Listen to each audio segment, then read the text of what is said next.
Stand by to launch FanStream Sports. 3, 2, 1. Let's start. Hello, sports fans. Welcome to FanStream Sports. Nothing but pure sports. This is the JP Show. JP, it's so good to hear you back on the air. Stand by. Now, here's JP.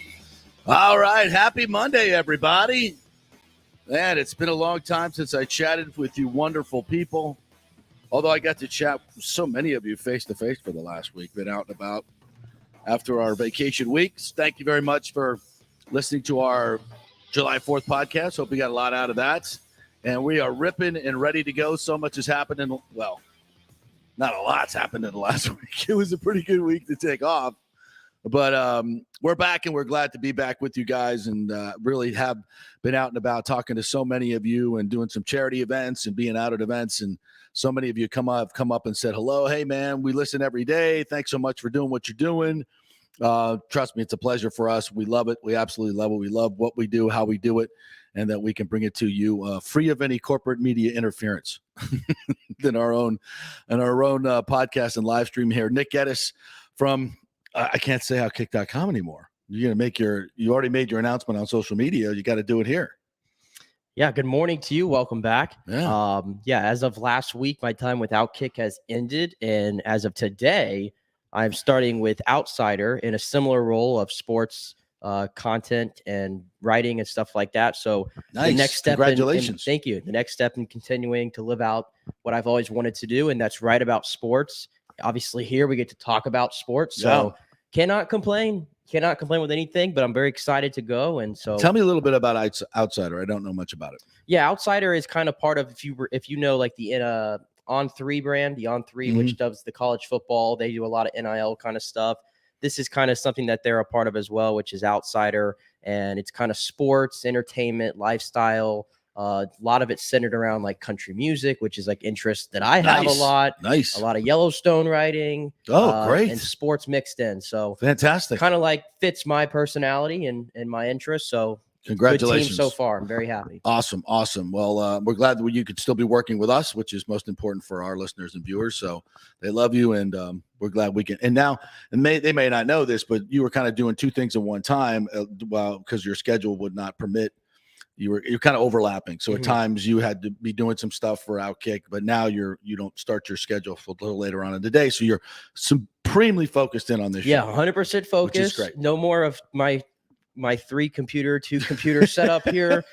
We have one computer and one focus. Beautiful. All right, let's get to we got no guests today because we have so much to say. And everybody else is on vacation as well. So we got so much to get to today. We're going to talk a lot about the Rays and this ridiculous weekend that they had against the Reds. The injury situation is it's an epidemic with this team right now. It's a lot of people will just say, hey, it them's the breaks, but this is ridiculous. Like, their injury situation is beyond what any other team has gone through. It really in the past few years. I mean, to do what they've done with the injury situation is amazing.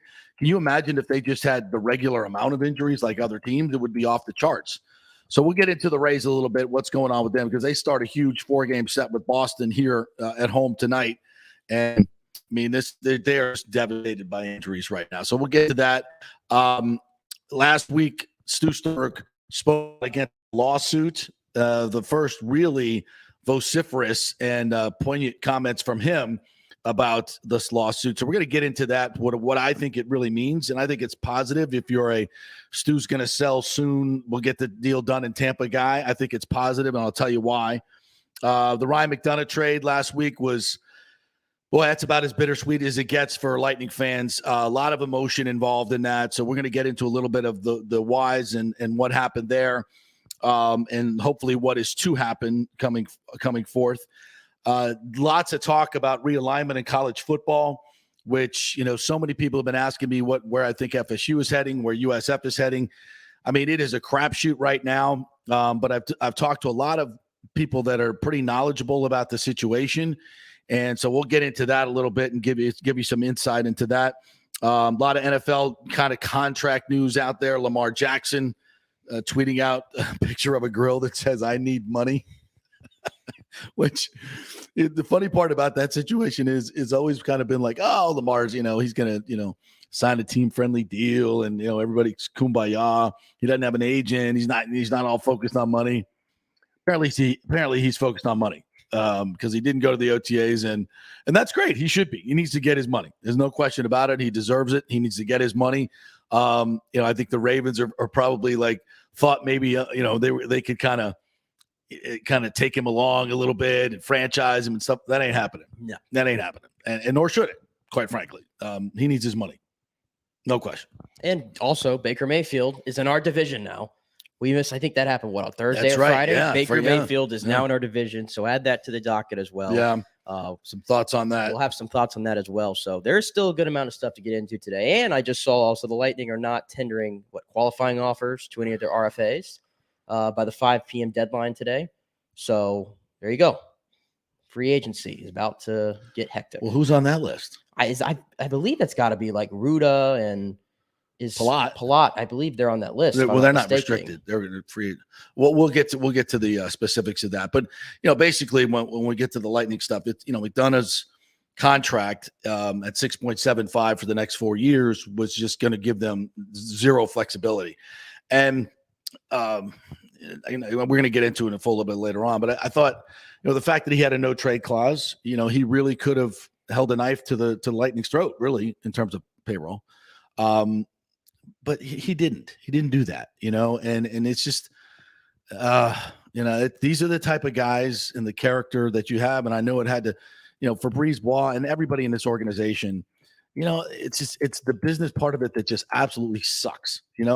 Without a salary cap, Jeff Vinnick would keep this team together forever. He wouldn't give a rat's ass what he had to pay. He would keep this team together forever. And that's what sucks. I mean, you talk about the Islanders and the Canadians and these other dynasties of years past, and the Oilers, they were able to do that. But, obviously by the rules, Vinnick can't do that. And this is the things that are going to happen. And so it's the business of hockey, and it sucks. But that's why it's so hard to repeat. It's so hard to stay good for so long. And when we get into that, I do have some audio that I want to share with you and to the audience about the McDonough trade. Okay, very cool. Interesting. And that's from McDonough? Not from McDonough, but it's Sportsnet talking about McDonough and kind of what happened with that whole process. Perfect. It's very interesting. All right, well, let's start by getting into the Rays mess this past weekend. First, I want to go back to Friday night, the balk call, and the play before that at the plate. Now, it's my understanding, the blocking rule, you cannot block the plate until you have the ball or you're moving into position to catch the ball. The catcher had the plate blocked since the time, I think it was, who was it that was coming home? Was it Mejia? Mejia, right? Mejia, yeah. From the time the play started, his shin guard was blocking the plate. Am I wrong here? I mean, I thought it was clearly that's what the Rays were challenging for. Well, yeah. Am I wrong on the rule here, though? I've always interpreted the rule like that. But with these kind of rules, I feel like it's so subjective to what the umpires on the field and the crew chief kind of interpreted, I guess. And in that scenario, it's very bang, bang, but they looked at it for a good amount of time. And based on what the rule says, I have no idea how you can honestly not overturn that. And in that scenario there, that's a game where each team had 4 hits. 4 hits. This was one of those, old school snoozers of a baseball game on a Friday night in Cincinnati. Yeah, I got no time for that. No time for that. But I happened to be in a bar watching the end of that game. And first of all, go back to before the play happened. If you recall, the Rays, they had a chance to get the lead in that game in the 10th inning, if you recall. Yes. And they were unable to get the runs in because they just could not hit their way out of anything that night. I believe they ran into an out too. Remember, Lowe got picked off on the bases after the Franco liner. The 44th one yesterday, base running 44th one yesterday by Taylor Walls, who we'll have much more to say about. But yeah, then that happens. It's like, how do you end a game on that if you're an umpire? How do you end a game on that is what I want to know. Awful. It's so bad. And what do you do? There's no disciplinary action for an umpire. They're not held accountable. You make a call like that when a guy's literally trying to give him a sign. Yeah, so if you didn't see the play, Whistler's on the mound. He's not even in the set position yet where balks are typically called, right? No.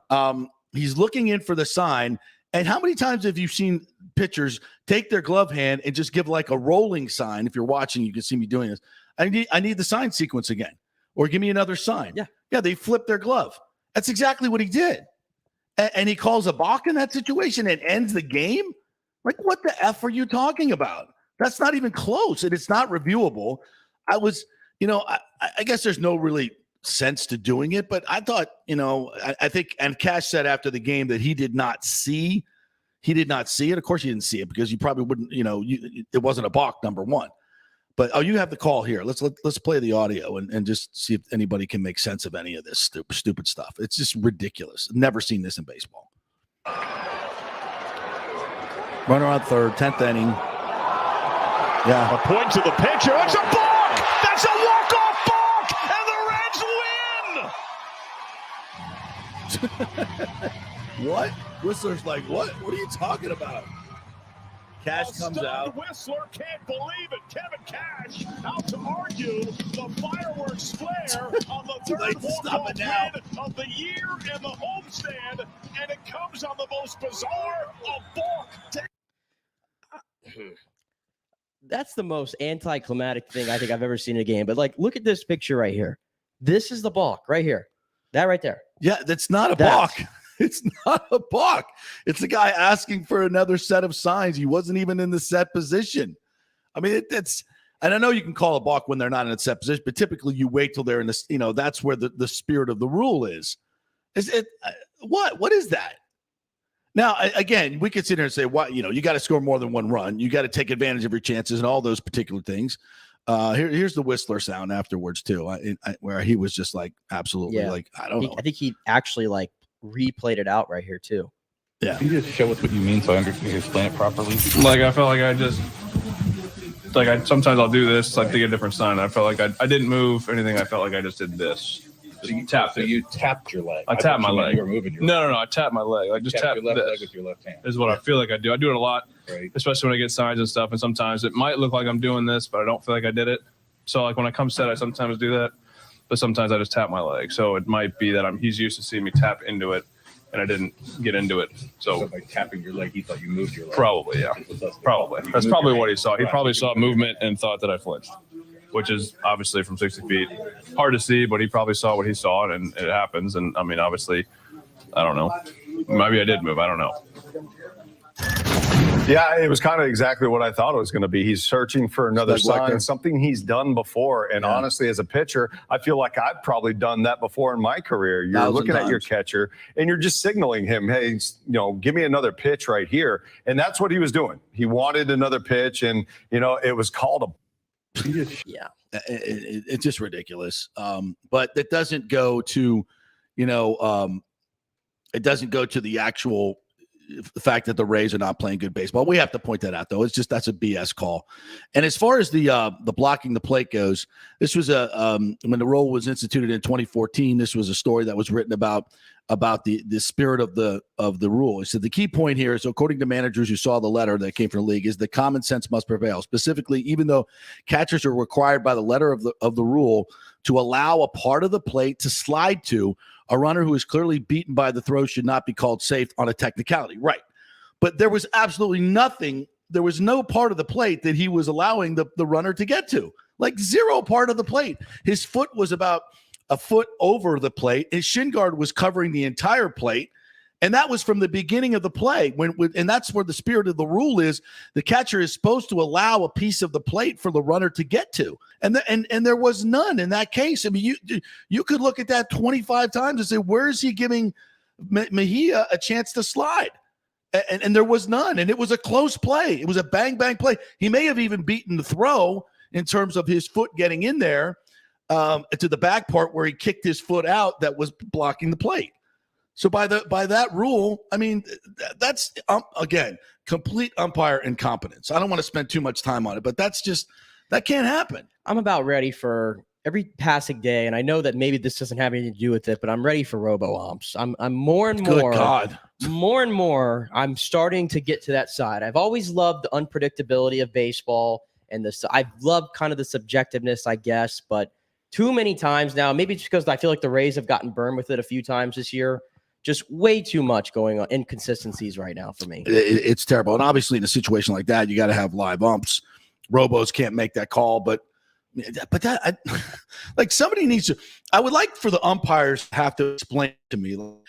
We'd like somebody to be able to say, like, okay, here's the rule. How is he giving him a piece of the plate? Explain that to me. No, you can't. You can't. So it's hard. All right, but let's talk about this. Taylor Walls in the 3-hole yesterday, hitting 163. What analytics?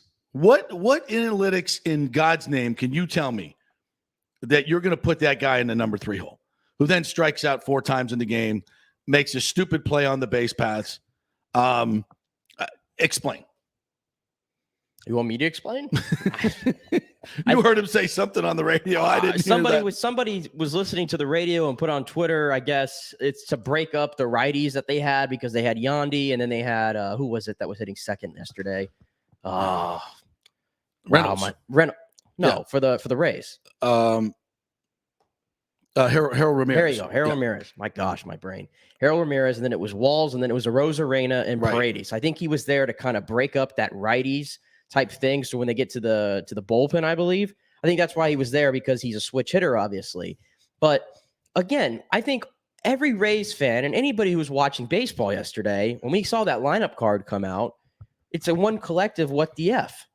Yeah. From that. And I know Kevin Cash, he loves to get creative with his lineups. And I understand maybe the team wasn't playing its best baseball. You want to mix some things up. I don't know how you equate that to let's put the worst guy at the plate right now, whose confidence seems completely shot, and put him third in the lineup ahead of Randy Arozarena, Isaac Paredes. I mean, he's even Josh Lowe, who also went yard yesterday. I don't know how you can defend putting him below Taylor Walls in the lineup. Taylor Walls at this point is your 8 or 9 hitter. For God's sake. I don't. And right now, the Rays, they're stuck, right? They're stuck. He has to play every day. At least that's the plan.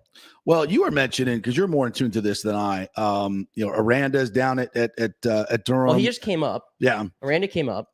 I would not be surprised to see him in the lineup tonight. Yeah, it better be. And a couple other guys that have been knocking around that they could use. Well, remember the slapdick prospect? Yes. His name is actually Xavier Edwards. Paredes or the other guy? The other guy. Okay. Xavier Edwards. Yeah. He was that first round pick we got back from the Padres. He's 22 now, so it's not like he's like 19 or 20 and you're rushing him. He's 22. He's at that age. He's in AAA. Right now he's hitting over 300. The OPS, I believe, is in the 800s. His entire career in the minor leagues, he's done nothing but hit, get on base, steal bases up until this year. So he has some speed to him. And he actually is more of a natural shortstop. And to me, Taylor Walls, I understand he's here for his defense, but I think, what does he lead the team in errors, if I'm correct? Yeah, I think so. So his defense has been very shoddy at best. The base running error yesterday just really bothered me. Yeah. It really bothered me because, like, I'm trying to root for Taylor Walls, and you see him get that big hit in that scenario, and then you just get absolutely picked off. 44 on the and that base doesn't even paths. count pickoffs. No, it doesn't. Caught stealings. I mean, and this is 10 more than any other team in baseball. It's 10 more. It's crippling. It's crippling. And yesterday, Taylor Walls, it's like that decision, it seemed to haunt Kevin Cash because he came up in some big situations. Yeah. I think what was the game? It was 7-3. I don't know what came up with bases loaded. Comes up with bases loaded. Strike 3 right down the middle. And your 3-hole hitter's up, and it's like it's Taylor Walls, and you take a fastball down the middle for strike 3. And don't forget, folks, the Reds look at the lineup too. Like, they know where the hole in the lineup is. Oh, yeah. And that's why you can't put a guy hitting 163 in the 3-hole, because they're just going to pitch around the other guys and set it up to get to Taylor Walls in the crucial situation. And that's exactly what happened every single time. So, I mean, that's that. And Kevin, here's the thing. Kevin Cash knows this. I'm sorry, but I don't think Kevin Cash put Taylor Walls in the 3-hole. I'm sorry, but that did not come from Kevin Cash. Maybe it did, but I'm going to say that's a big fat no for me. I don't know, and again, it's hard to, I know it's a lot of people say, oh, they get injuries now, they lose to the Reds, and now you're going to question all their methods, even though they've done so many great things. Cogent argument. Totally get that. But when we see certain things like this, we got to point it out and go, what the F? That's not, you can't put a guy 163 in the 3-hole who's struggling. You just can't. I don't care if he's right, left, or bats with the bat in his mouth. It doesn't matter. He's hitting 163. You can't be in a 3-hole. This is basic baseball. And this is where, like, we got to get analytics. I get it, but there's still tried and true methods in baseball that have to be adhered to. And one of them is you can't put a 163 guy in the 3-hole. I thought that was obvious, to be honest with you. I thought so too. And what is this guy? They made a couple moves, by the way, this weekend. They get the Christian Bethancourt guy from Oakland, who can play catcher. I saw his numbers. He seems pretty decent. He's 30, whatever, a stopgap, I guess. They need somebody who can play defense back there, really. Right. But then they get this other guy, Yu Chang, who is, excuse me, who is Yu Chang? I bet he's somebody that I haven't looked into this, but I'm betting that there's probably where's he from? He was from the Pirates. But where did he come from? The Japanese league? I actually have zero clue about Yu Chang. In fact, let me look up Yu Chang. Yeah. A lot of times you add players, especially from Japan. Taiwanese. Maybe there's might be a Taiwanese broadcast network that is interested in where he plays and how, because they will attach, streaming services or whatever the hell they got to do because people are interested in watching them. You add advertising too. They do this they've been doing this with the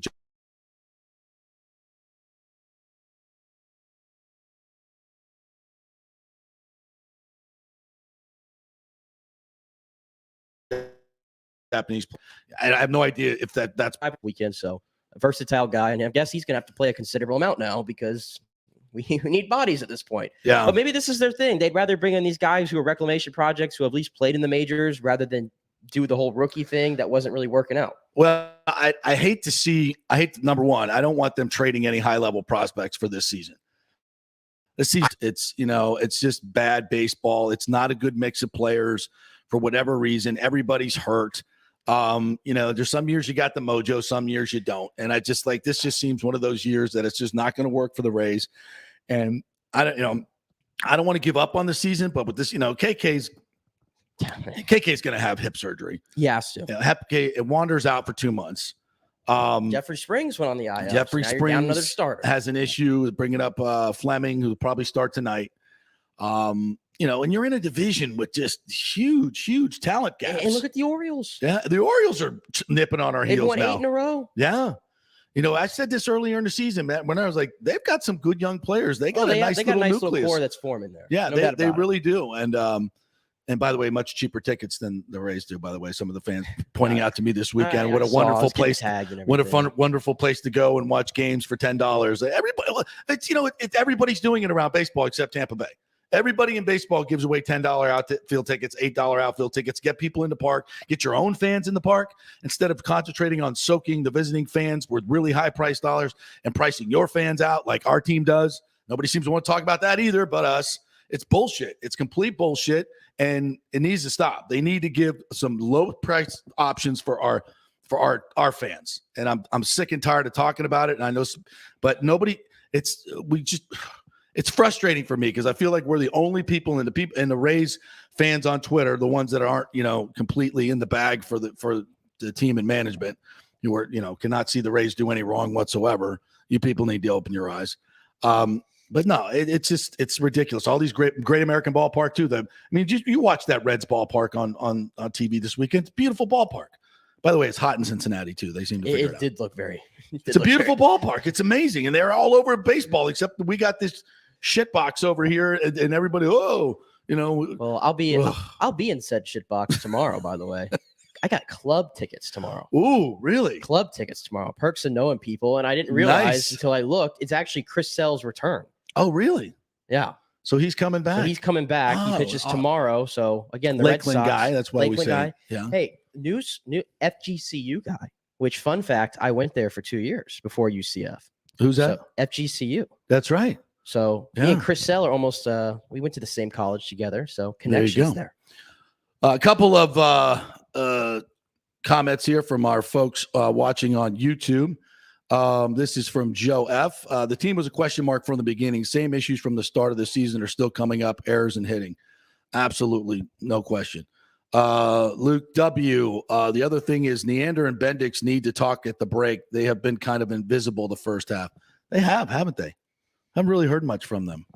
Well, it's a team.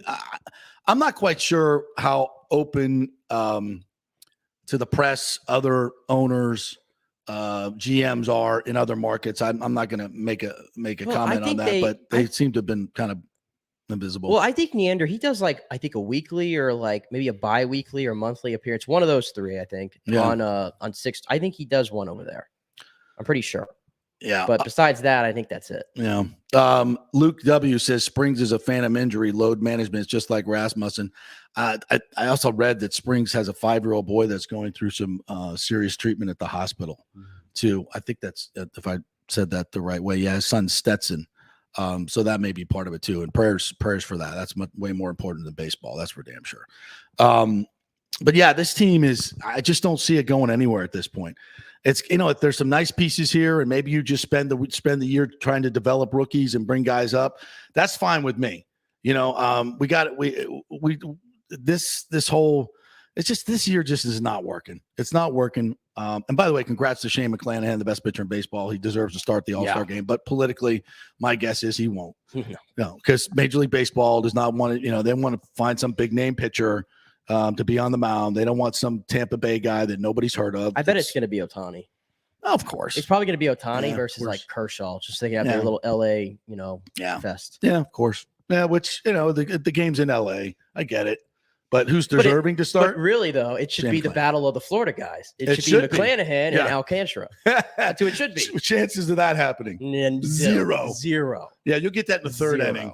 That's okay. They'll just take home the hardware. Yeah. When it's not biased, I don't think. But that's, and that's another crappy part of it. I mean, it is entertainment after all. So I get it. The big name, the game doesn't even matter anymore. It doesn't matter anymore. So I get it. But if you're doing it on merit, Shane McClanahan should get the nod. And that's not a thing. Your lowest ERA and he leads the league in strikeouts. 9 wins for a team. He should probably have 12 wins. Easy. Also, too, didn't have his greatest stuff on that Friday night. Yeah. But battled through 6. Yeah. Had the 8 Ks and again got 4 hits. All right, so that's the on the field stuff. I'm not sure. Oh, do we want to play the cash from yesterday? Yeah, because he might address the actual the Taylor Walls decision here. Yeah, I think he did. We'll start with Shane Baz, the 7-run third inning. What did you see there that he might have been struggling with today? They just made a good adjustment on him. I don't know. It wasn't strike throwing. It was just that they got pitches they could hit and did a lot of damage in a short amount of time. We didn't help him necessarily, put him in a little bit of a bind with the triple that, single could have been a triple. And then the errant throw at third base. But ultimately, tip your cap to the Reds. They did a nice job barreled up a lot of balls that inning. I was going to say, what did you see there when Pham scored on that error by Pinto and then the throw from Paredes home and all that? Yeah, we did everything right until Rene released the ball and just threw it right into the baseline. You got to give Yandy or whoever's playing third a lane to see. It looked like he threw it right over Pham's head and no way of catching it. And then going home tomorrow to face the Red Sox. You guys take 2 series wins, get swept here. How do you kind of just evaluate this 11-game stretch? Good and bad. There was some bad, obviously, this weekend. Like to play better, but we got to flush it pretty quick because we got another 4-game series against Red Sox coming up. So hopefully the guys will be able to do that on the flight home and be ready to play.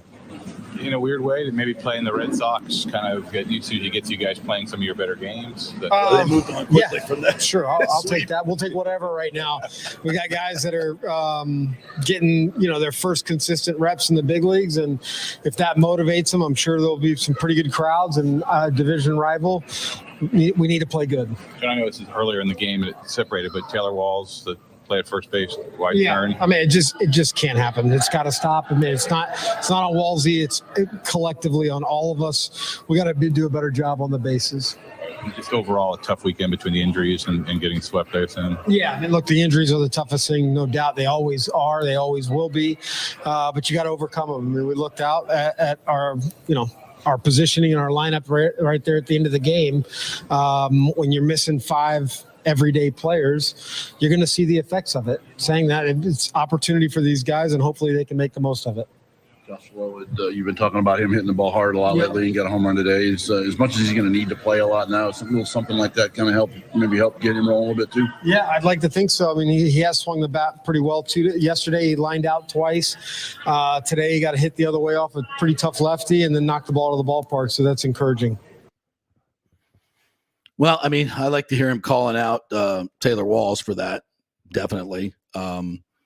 It's just not Cash's managerial style to be ripping guys, publicly. And I'm sure that he takes care of that in private, which is probably how it should be done. Yeah. Although sometimes I like to see him throw a chair or two, sometimes, but it's not his style. And, he's a 2-time AL manager of the year. I think he's a top 5 manager in the game. No doubt about it. It ain't his fault. Yeah. So I still will go to my dying bed saying he did not put Taylor Walls in the 3-hole. Well, tell the small minority of people on this app who continue to say that they should fire Kevin Cash. And oh my God, just stop. Please, stop. I can't take it. Unless you're bringing back Joe Madden. But, and I don't even want to say that because Cash is doing a phenomenal job.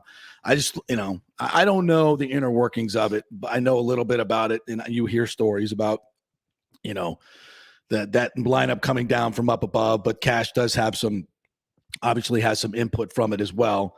But that just, none of that makes sense. Nobody, for a guy that's grown up playing baseball and played in Major League Baseball for as long as he has, that makes no sense. And I wonder if there's starting to be a little bit of disconnect between Cash and the front office for a lot of this stuff. Because if I were Kevin Cash, there certainly would be. I'd be like, no, I'm not putting that lineup out there. No way. I'm not doing that. I don't know. It just seems it's hard, but again, I know Neander's making little minor moves to kind of plug up things and just get bodies out there, I guess. But I told you, for this year, I'm at the point where I think the Yankees they're obviously a better ball club, right? The Astros are a better ball club. We've been kind of split, it feels like, with the Red Sox and Toronto, but I think they're definitely they're deeper than the Rays, and I think they're more talented than the Rays. The Twins have beat us, 5 out of 6 this year? Yep. So they seem like a better ball club. So I don't know. What's the ceiling for the Rays at the moment? It just feels like this is a wild card game team, divisional round loss kind of team right now. So I wouldn't move significant capital. Absolutely to go get not. guys Absolutely not. I just wouldn't.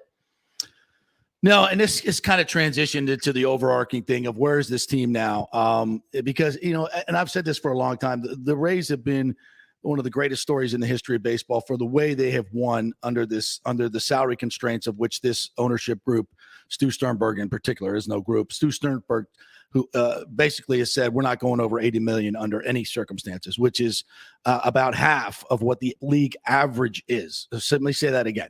The Rays payroll is at most half of what the league average is. Okay, it's completely unacceptable. And when you have a lot of injuries like this is when it really shows up because it tests your depth.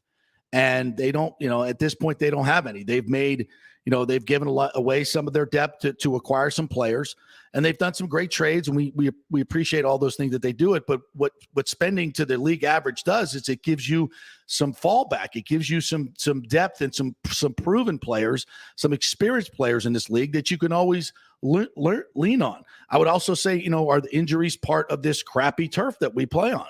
I mean, are this Brandon Lau has a back injury.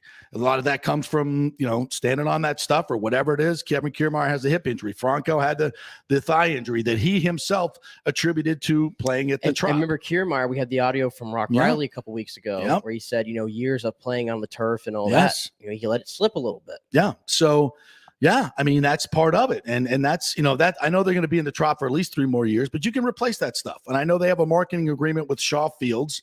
It needs to be better. You got to do something about this, especially if some of your own players are pointing to that turf as a reason they're getting it. And not only some players, your future, Wander Franco. All right. So that's a deal. That's something that you have to do from an ownership standpoint to change that you can change. Yeah. And what was the injury he had last year, if you can jog my memory? Because I know he was injured last year. Franco? Yeah. Was it a hamstring?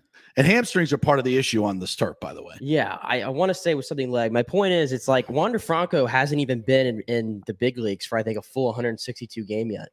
And this is now 3 trips on the IL. Yeah, this is a broken bone. 3. This one's unlucky. Yeah. This one's an unlucky one. Nothing to do with it. But I think we've had now 2 leg injuries with Wander Franco. I believe so. And we're not even 162 in. And you just signed this guy. You made the biggest investment you've ever made in a player. You just made in Wander Franco. So I'm not saying I'm concerned or I'm not trying to put the injury prone tag on him. I just think that you're probably going to see a even more so conservative approach to him going forward when he gets back. Yeah. All right. So JP and Nick, Mario Christensen says, what is this? We love Cash when it comes. Yeah, we do. We love Cash. I think he's the best manager in the game. And especially with what he works with. What he works with. I mean, obviously that's nobody can, I just don't see people doing what he's been able to do with this team. So, all right. And getting back to Stu. So last week he came out for the first time and was very vocal. The statement from the team, I guess, was very vocal about the lawsuits there against him, called this a relentless campaign against him that's baseless and desperate. Okay, let me just address that. Number one, the judge in this case has seen all the evidence and said that the case can go forward. And not only can it go forward, but it one of the counts, and the one that these partners are very steadfast, and they have told me this, or their representatives have told me this, are very steadfast that they are not going to settle on, is the count that has him removed as the managing general partner. That is the one that the judge looked at the evidence and said, this can go to a jury trial. Okay? So for him to call it baseless and frivolous and all these things that he says, well, that's flying in the face of what the judge said. And I'm guessing the judge is not going to take that very kindly. Quote here, these intentionally false claims are designed to harm the Rays organization at a time when we are actively engaged in efforts to build a new ballpark in Tampa Bay. The allegation that a simple and commonplace corporate reorganization stripped the limited partners of their value of their investments and their rights and protections is patently false, and the limited partners know that. That's untrue, by the way. They don't know. That's why they're bringing a lawsuit. It's unfortunate that these plaintiffs have resorted to an improper litigation campaign that needlessly wastes the resources of the local court system. It's just clear abuse of judicial blah, blah, blah, blah, blah. And of course, there's, as with every other Times article where you would want to go and find out the information from the other side. They say this other side is not talking, but you can also go look up stuff in the public record as to where money was moved and say what Stu Sternberg is saying is completely false. And I'm sorry, we spoke to Bob Melandro last week, who does franchise purchases and does these deals all the time. And we asked him, is this commonplace? And he's like, no, absolutely not. This is not commonplace. You don't, in these instances, when you get a $375 million advance on the television contract, and those partners who have 10% of the team are entitled to 10% of that revenue. Okay, $37 million. That should have been split up to them. And when they asked for their cut of that revenue, they were told, no, it's COVID. We can't, we need that money to run the team. At the same time, he's taking $500 million and moving it into another company, a quote, which he calls a quote, restructuring. And then those partners were charged with the tax fee for that income. So they had to pay taxes on income that they never even received. No wonder they sued him. And it wasn't the first time he's done that. He's done that forever. And that's why he's getting sued. And that is completely fraudulent. And he is expected by law to make decisions that are in the fiduciary interest of his partners. And clearly that is not in their interest. And that's just the tip of the iceberg, folks. So when he comes out and vociferously tries to defend himself and then ties into the fact, well, while we're trying to get a baseball, she's trying to paint these partners as being, this is the most incredulous part of the whole thing. He's trying to paint these partners as somehow the villains in not getting these deals done. Imagine that. Stu Sternberg pointing the finger at his partners at a time when we're trying to get a new ballpark in Tampa Bay. Yeah, and you continue to not bargain in good faith with anybody. And you're going to point the finger at your partners? Boy, you got some real onions there, dude. I mean, seriously. And I wish people would understand it. Oh, while we're trying to get a new ballpark in Tampa Bay, they're bringing lawsuits. Yeah, because of your reckless and fraudulent behavior. I mean, talk about not being self-aware and then blaming them for you holding up the Tropicana Field site and holding up the Ybor development because you won't make a decision because you want to play it to the last moment and get the most leverage and screw both public entities as best you can, and you don't give a rat's ass about anybody else, and you want to point the finger at these people. Wow, that's rich. That is rich.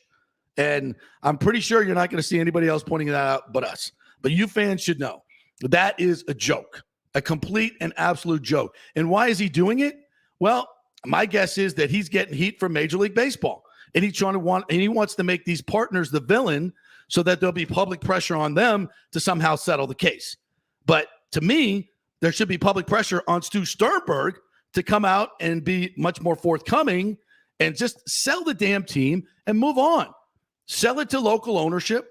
And by the way, I see so much of this on every group chat I'm in.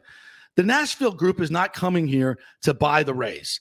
They don't want a team that already has history and all this other stuff. And by the way, if you buy the Rays, their local TV contract, well, the other owner just took the first 10 years of it, or the first 3 years of it, $375 million, or maybe more than that, for what it's worth, with the big payment. Not even any revenue in the which could be negotiated, obviously. So you took payment up front. So this is a team now that, from a financial situation, you still have a great opportunity with this new stadium, and anybody who buys this team will obviously move it to the biggest market to get the most bang for the buck for the next 30 years, not a quick get some money in redevelopment and get the hell out, to take the money, get it out the door. That's something else that St. Petersburg needs to understand. That Stu Sternberg is looking to do exactly what he did with the TV contract. Get your redevelopment money and get the hell out of the way. And that's money that's not going to go to the new ownership group that they could use to run the team, get better players, get a better stadium. So we have to be this is where Major League Baseball, I think, is really screwing up. This guy is going to make this team take all the resources, even future resources, out of the team, which he's already done by taking this upfront money for the TV contract. So when the new owners come in, they're going to be strapped for cash and not be able to run a team like they should be able to run a team. You should not. Major League Baseball, why are you allowing this? Why are you allowing this guy that's been fleecing you and your other owners for years and years with revenue sharing while he's pocketing hundreds of millions of dollars, and the rise in the price of his franchise goes up $1 billion, and you're going to bend over backwards to allow this guy to screw the people of Tampa and St. Pete? Why are you, Rob Manfred, why are you allowing this? You have more than enough ammunition to go in there and make a change of ownership, or at least force a reasonable sale, and give the new owners a chance to come in here and get a new stadium so baseball can flourish for years and years. That's what you want, right? You want this market to be as strong as it possibly can to make more money for your other owners, right? Right. So why is he still bending over backwards for this guy? I don't understand. Is this like to maybe placate him because you took his stupid sister city idea away? I don't know, but it makes no sense because, as I've said a million times, MLB, simple solution. Sell the team, force them to sell the team so you don't have to go to court with this jury trial. Sell it to local ownership. As Bob Melandro said last week, there's plenty of people that will line up to buy this team. Make them do the deal in Tampa, where there's plenty of money, by the way, not to buy the whole thing, not to do the whole thing, but to pay half, which is what a good billionaire partner should be in baseball. Pay half for it and get the deal done. That's what Atlanta did. That's what Arlington did. That's what everybody else has basically done over the past probably 10 years in baseball. So let's get it done. Let's get it done. And clearly the impediment is Stu. And him blaming the other owners is just and nobody really saying anything about it. Really, really quite ridiculous. All right, we should probably get to a break here. What do we give you? 43 minutes? A commercial? We had a great conversation with a lot of sports radio listeners on Twitter, which I'm going to share today. And they're fed up with 8-minute commercial breaks and everything else at what's on the radio. And I get it. The guys that work over there, they have no control over that, but we do. So we're going to give you our great advertisers are very nice to allow us to do this, but we're going to thank them right now, play all their spots, and say we'll be back to talk about some other stuff, including the Lightning and the Ryan McDonough trade. Stay with us.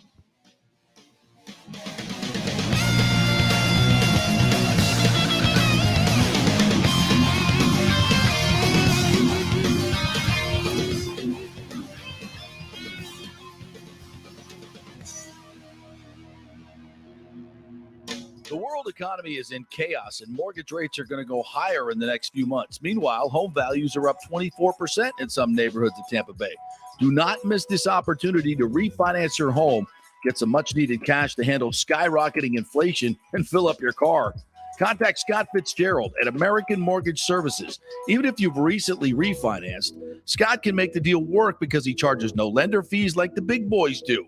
He will also shop your loan around to dozens of lenders and get the best rates and terms. Let them compete for your business. The big banks charge huge lending fees. Customer service is simply a phone number with endless wait times. Scott is local and will personally take your call. Here's his cell phone number. Tell him JP said you could call. 813-294-7595. Scott's done over 3,000 loans, including many coaches and athletes. He will answer your calls and concerns and give you workable strategies to be smart with your money. Reduce your payments. It's not just what you make, it's what you keep. 813-294-7595 or email him at scott@amstampa.com. The health professionals at Bay Area Modern Medical Center want you to know it's time to commit to a new healthy lifestyle. It's literally a matter of life and death. 42% of Americans are considered obese, and being obese made you 3 times more likely to be hospitalized by COVID. So getting in shape is not just about looking better, it's about living much longer. At Bay Area Modern Medical Center, they take a very different approach to primary care. It's personalized, preventative medicine.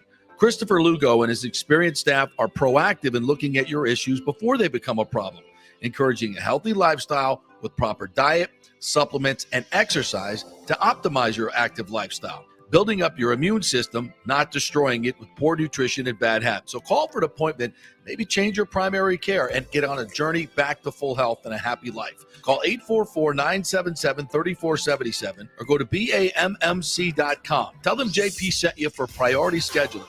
844-977-3477 or go to BAMMC.com. Have you purchased a home in the last 10 years and the stucco is starting to come loose from the upstairs portion? Well, that can cause some serious damage that you can't see until it's too late. Is it becoming an eyesore? Have you contacted the builder and just can't get any relief? That's very common here in Florida. So call the law offices of Christopher Palermo. They can help you. Call 813-221-5636. That's 813-221-5636. He's recovered millions for his clients. The law offices of Christopher Palermo at PalermoPA.com. Cryptocurrency is all the rage today. The market cap for the industry is now over $1 trillion. And you read about people making millions of dollars, right? You want to get in, but have no idea what to do? Or maybe you dabbled a bit and you want to unlock the real money-making opportunities and don't know how to do it.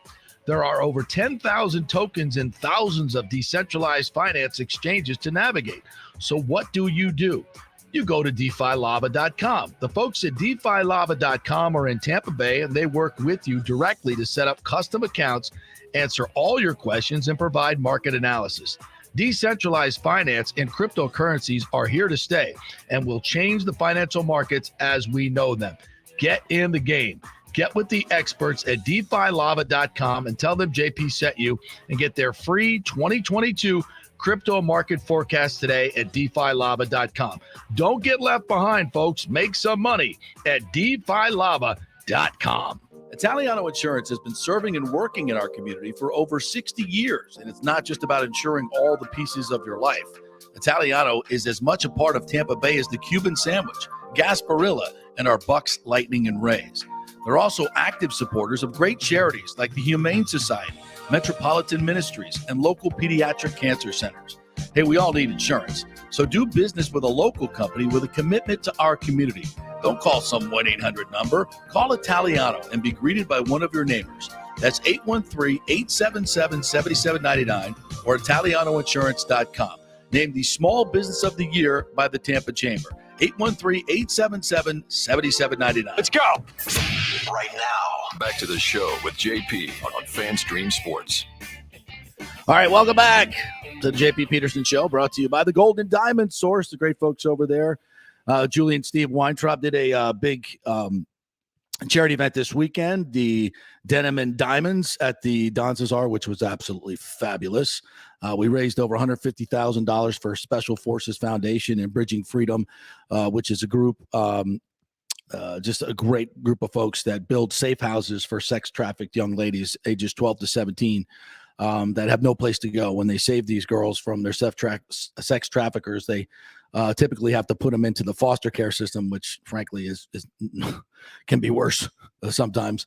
And this is a great place to literally save these girls' lives and get their lives back on track. And the Special Forces Foundation, Gary over there, Bloomberg, who I work with doing the auction this week, the Green Berets were just amazing. They came out and we gave away not gave away, but we auctioned off of taking a parachute jump with the Green Berets, which is going to be amazing. And then also a shoot with them where you go out and learn how to shoot all different types of weapons at their shooting range. Really, really cool deal. So we raised over $150,000. Julie and Steve Weintraub, by the way, have always been huge benefactors of that charity and many others. So that's one of the reasons we pump them up so much.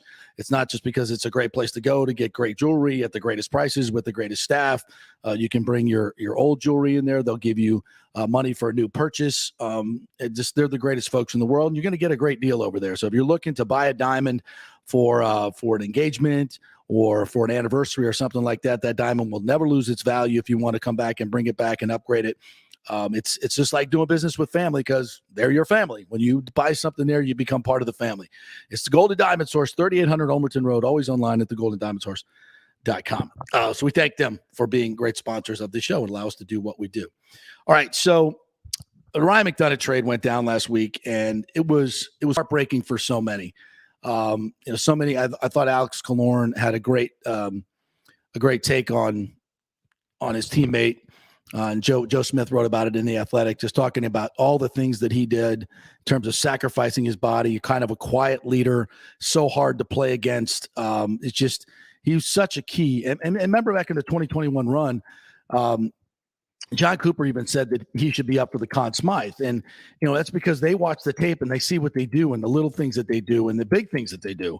And he's been such a big part of it. And it was heartbreaking and I think gut-wrenching for the Lightning to have to do this. But in order to sign lots of guys, and I'm talking Cirelli, Sergei, Chernak, Palat, Ruda, all these guys, they needed that $6.75 million, not only this year, but in the years to follow.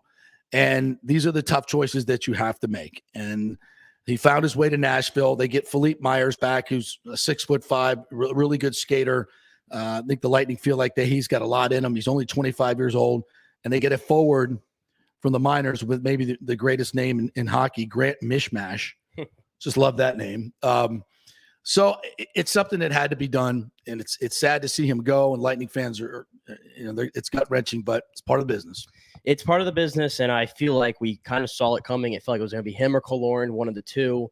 The thing is, McDonough is a very physical player. The way he plays, which I would call greasy, maybe it won't age well. That's kind of the risk you run. And at 4 more years at that price, 33 years old, this guy's played a lot of hockey in his career.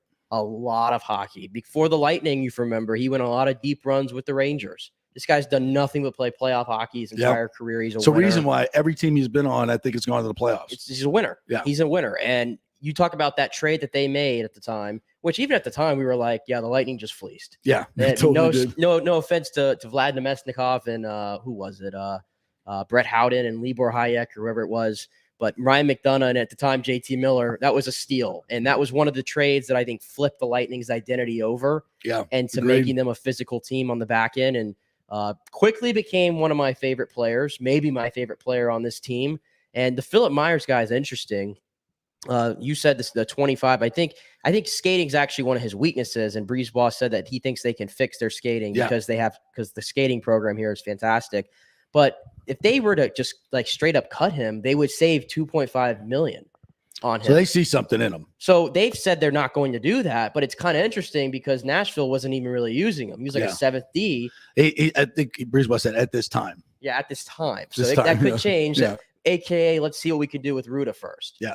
Because I think they'd much rather have Ruda, who's also the right-hand defenseman shot that they would like to bring back at a cheap rate. But for right now, Philip Myers is here.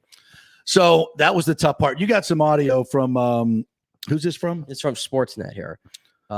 Talking about the McDonough deal and why they had to do it. Yeah, and I found this very interesting and, again, brutal aspect of the business. Who are the guys on the podcast? Real Kuiper and Bourne is the name of the is the name of the podcast here. So you mentioned the no trade. He had a no trade clause. McDonough. Yeah. Kids, cups, no trade clause. And they're just like, bye. I'll I'll tell you how ugly this, and this is to Alan Walsh's point, how ugly this salary cap is in this world of reality for these guys, is that you give your heart and soul to Tampa Bay and they have to move you even with a no trade clause. So the way it was described to me was, we've got a couple of teams that are interested in you. And I don't think he was thrilled about going to Nashville at this point, probably because of the things that we discussed. How really close are they?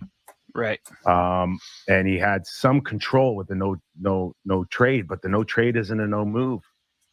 And apparently that if he didn't agree to be traded, he was going to be waived. And Tampa had a commitment from Columbus to claim him, is what I heard. Wow. Now it's, you want to go to Columbus or you want to go to Nashville?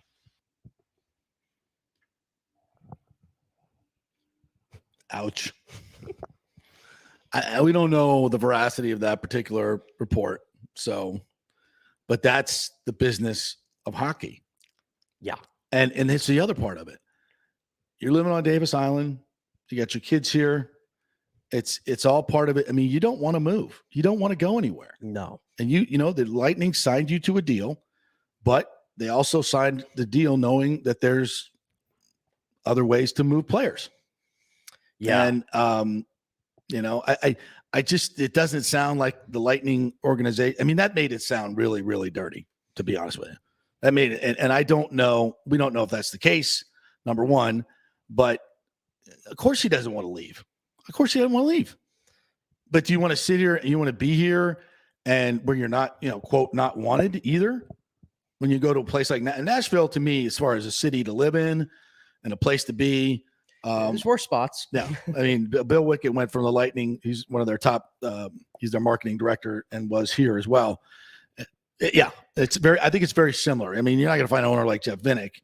You know, they don't have a Davis Islands, Nashville, but they got some nice places to live. And they have I think as an organization, they have their stuff together. They do. And I think they have new ownership coming in the next few years. They just sold the team, I believe. Oh, I did not know that. Yeah, that was new. So, but it's still probably going to be run very well. It's a cool city. Yeah. McDonough, they're so good. They're known for having great defense, and McDonough's going to fit right in with what they want to do. So, yeah, true. And plus Columbus, if you're given the option, Columbus is probably the worst hockey market to be at. Nobody wants to go to Columbus. Nobody wants to stay in Columbus when they're there. Yeah. That's just the fact of the matter. But yeah, it's a brutal decision. But you look at now, Andre Palat, he is definitely heading towards UFA or into unrestricted free agency. Yeah. Like they are not going to be able to probably get him back at the moment. And I'm curious to see what the overpay value is going to be. Yeah.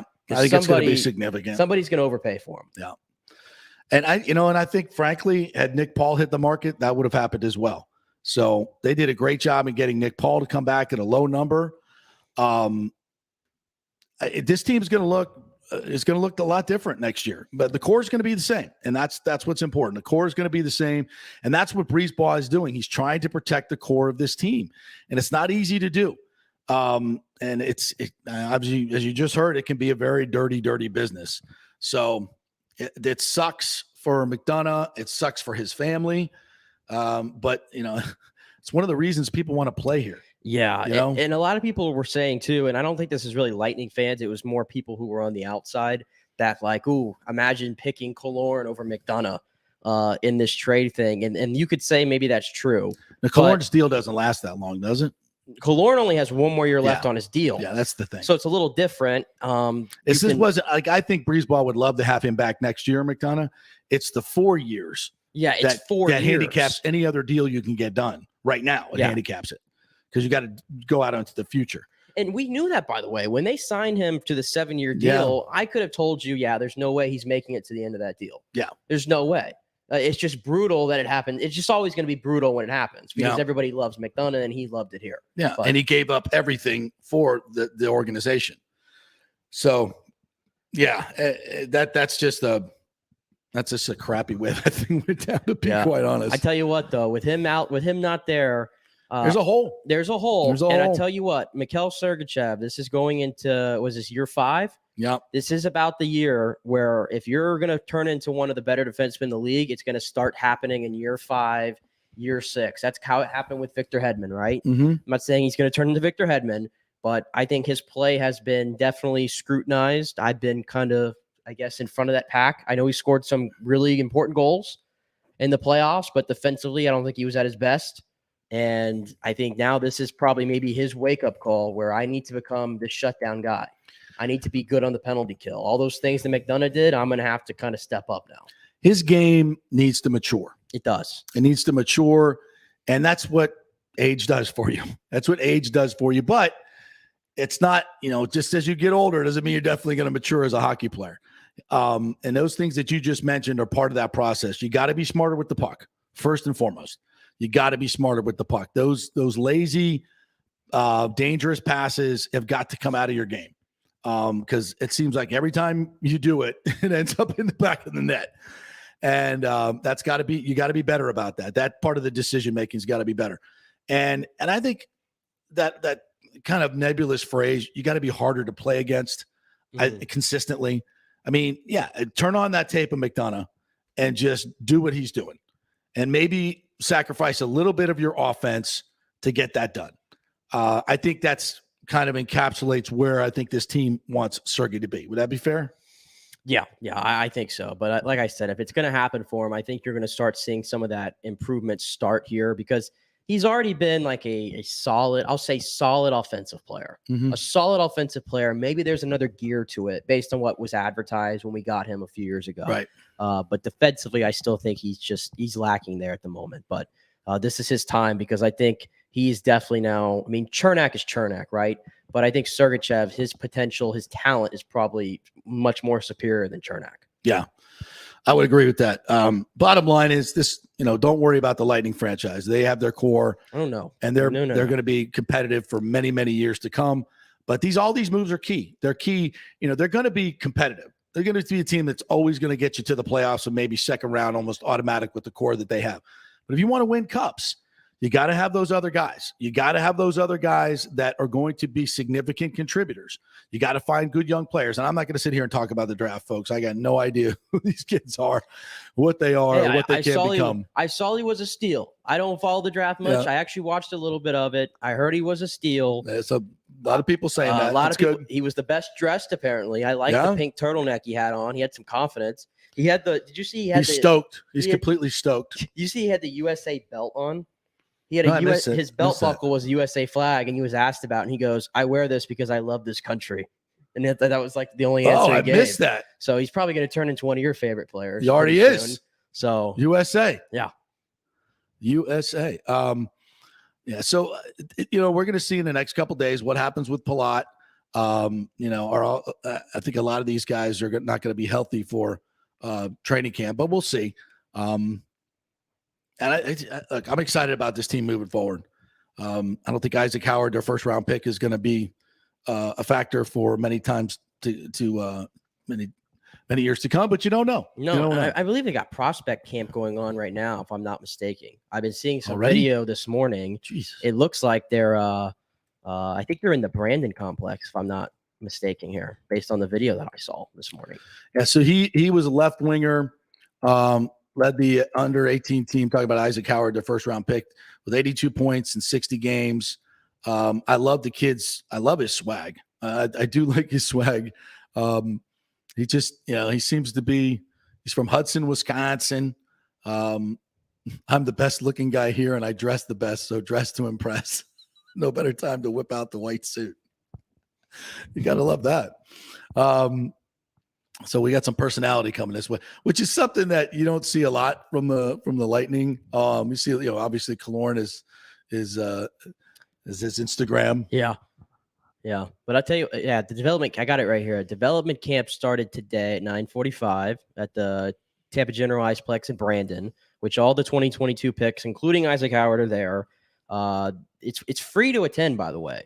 And cool. I've been a few times, and they have a 3-on-3 tournament on Wednesday and Thursday. So if you're missing hockey at all and you want to be right up on the glass and see it from that vantage point, it is really cool. I've been to this a few times. So I think it's there on Falkenberg, right? Yeah. Brandon Yeah. Eichplex. So for those of you who are looking to easy to get in, easy parking. There you go. Yeah.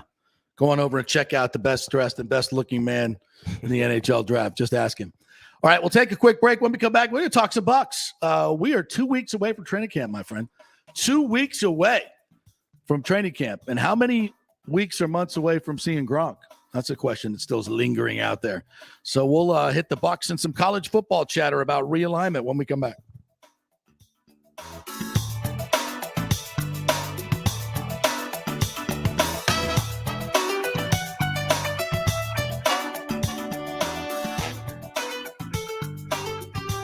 The world economy is in chaos, and mortgage rates are going to go higher in the next few months. Meanwhile, home values are up 24% in some neighborhoods of Tampa Bay. Do not miss this opportunity to refinance your home, get some much-needed cash to handle skyrocketing inflation, and fill up your car. Contact Scott Fitzgerald at American Mortgage Services. Even if you've recently refinanced, Scott can make the deal work because he charges no lender fees like the big boys do. He will also shop your loan around to dozens of lenders and get the best rates and terms. Let them compete for your business. The big banks charge huge lending fees. Customer service is simply a phone number with endless wait times. Scott is local and will personally take your call. Here's his cell phone number. Tell him JP said you could call. 813-294-7595. Scott's done over 3,000 loans, including many coaches and athletes. He will answer your calls and concerns and give you workable strategies to be smart with your money. Reduce your payments. It's not just what you make, it's what you keep. 813-294-7595 or email him at scott@amstampa.com. Have you purchased a home in the last 10 years and the stucco is starting to come loose from the upstairs portion? Well, that can cause some serious damage that you can't see until it's too late. Is it becoming an eyesore? Have you contacted the builder and just can't get any relief? That's very common here in Florida. So call the law offices of Christopher Palermo. They can help you. Call 813-221-5636. That's 813-221-5636. He's recovered millions for his clients. The law offices of Christopher Palermo at PalermoPA.com. The health professionals at Bay Area Modern Medical Center want you to know it's time to commit to a new healthy lifestyle. It's literally a matter of life and death. 42% of Americans are considered obese, and being obese made you 3 times more likely to be hospitalized by COVID. So getting in shape is not just about looking better, it's about living much longer. At Bay Area Modern Medical Center, they take a very different approach to primary care. It's personalized, preventative medicine. Christopher Lugo and his experienced staff are proactive in looking at your issues before they become a problem, encouraging a healthy lifestyle with proper diet, supplements, and exercise to optimize your active lifestyle. Building up your immune system, not destroying it with poor nutrition and bad habits. So call for an appointment, maybe change your primary care and get on a journey back to full health and a happy life. Call 844-977-3477 or go to BAMMC.com. Tell them JP sent you for priority scheduling. 844-977-3477 or go to BAMMC.com. Italiano Insurance has been serving and working in our community for over 60 years, and it's not just about insuring all the pieces of your life. Italiano is as much a part of Tampa Bay as the Cuban sandwich, Gasparilla, and our Bucks, Lightning, and Rays. They're also active supporters of great charities like the Humane Society, Metropolitan Ministries, and local pediatric cancer centers. Hey, we all need insurance, so do business with a local company with a commitment to our community. Don't call some 1-800 number. Call Italiano and be greeted by one of your neighbors. That's 813-877-7799 or ItalianoInsurance.com. Named the Small Business of the Year by the Tampa Chamber. 813-877-7799. Cryptocurrency is all the rage today. The market cap for the industry is now over $1 trillion. And you read about people making millions of dollars, right? You want to get in, but have no idea what to do? Or maybe you dabbled a bit and you want to unlock the real money-making opportunities and don't know how to do it. There are over 10,000 tokens and thousands of decentralized finance exchanges to navigate. So what do? You go to DeFiLava.com. The folks at DeFiLava.com are in Tampa Bay, and they work with you directly to set up custom accounts, answer all your questions, and provide market analysis. Decentralized finance and cryptocurrencies are here to stay and will change the financial markets as we know them. Get in the game. Get with the experts at DeFiLava.com and tell them JP sent you and get their free 2022 crypto market forecast today at DeFiLava.com. Don't get left behind, folks. Make some money at DeFiLava.com. Pure sports. JP is back on. Welcome back. FanStream Sports. All right, welcome back to the JP Peterson Show. We're so glad to be back with live shows each and every day, 2 hours, Tampa Bay-centric sports, free of corporate media shackles. We get to say whatever we want to say here. Coming from the heart. 3-4 minute commercial breaks at most. We thank all our great sponsors for letting us do this, including Gold and Diamond Source. If you're looking for an engagement ring or something sweet for your sweetie, going over to the Gold and Diamond Source. They've got great stuff in all categories, by the way. I know a lot of people think, ooh, we got to have a lot of money to go in there. No, they've got stuff for 20, 30, 40, 50 bucks. If you just want to go in there and grab something, some earrings or a beautiful bracelet or whatever, you want to spend 10 grand, they've got the best of the best in there. And you could trust them, by the way. If you're going to spend a big dollar amount on a diamond, you want to be able to trust that it's the clarity and the cut and everything that you ask for or want. And you got to trust that jeweler because you don't know what they're bringing you, right? Do you really know if it's real or it's not? Well, you obviously could trust the Gold and Diamond Source. They've been around for decades.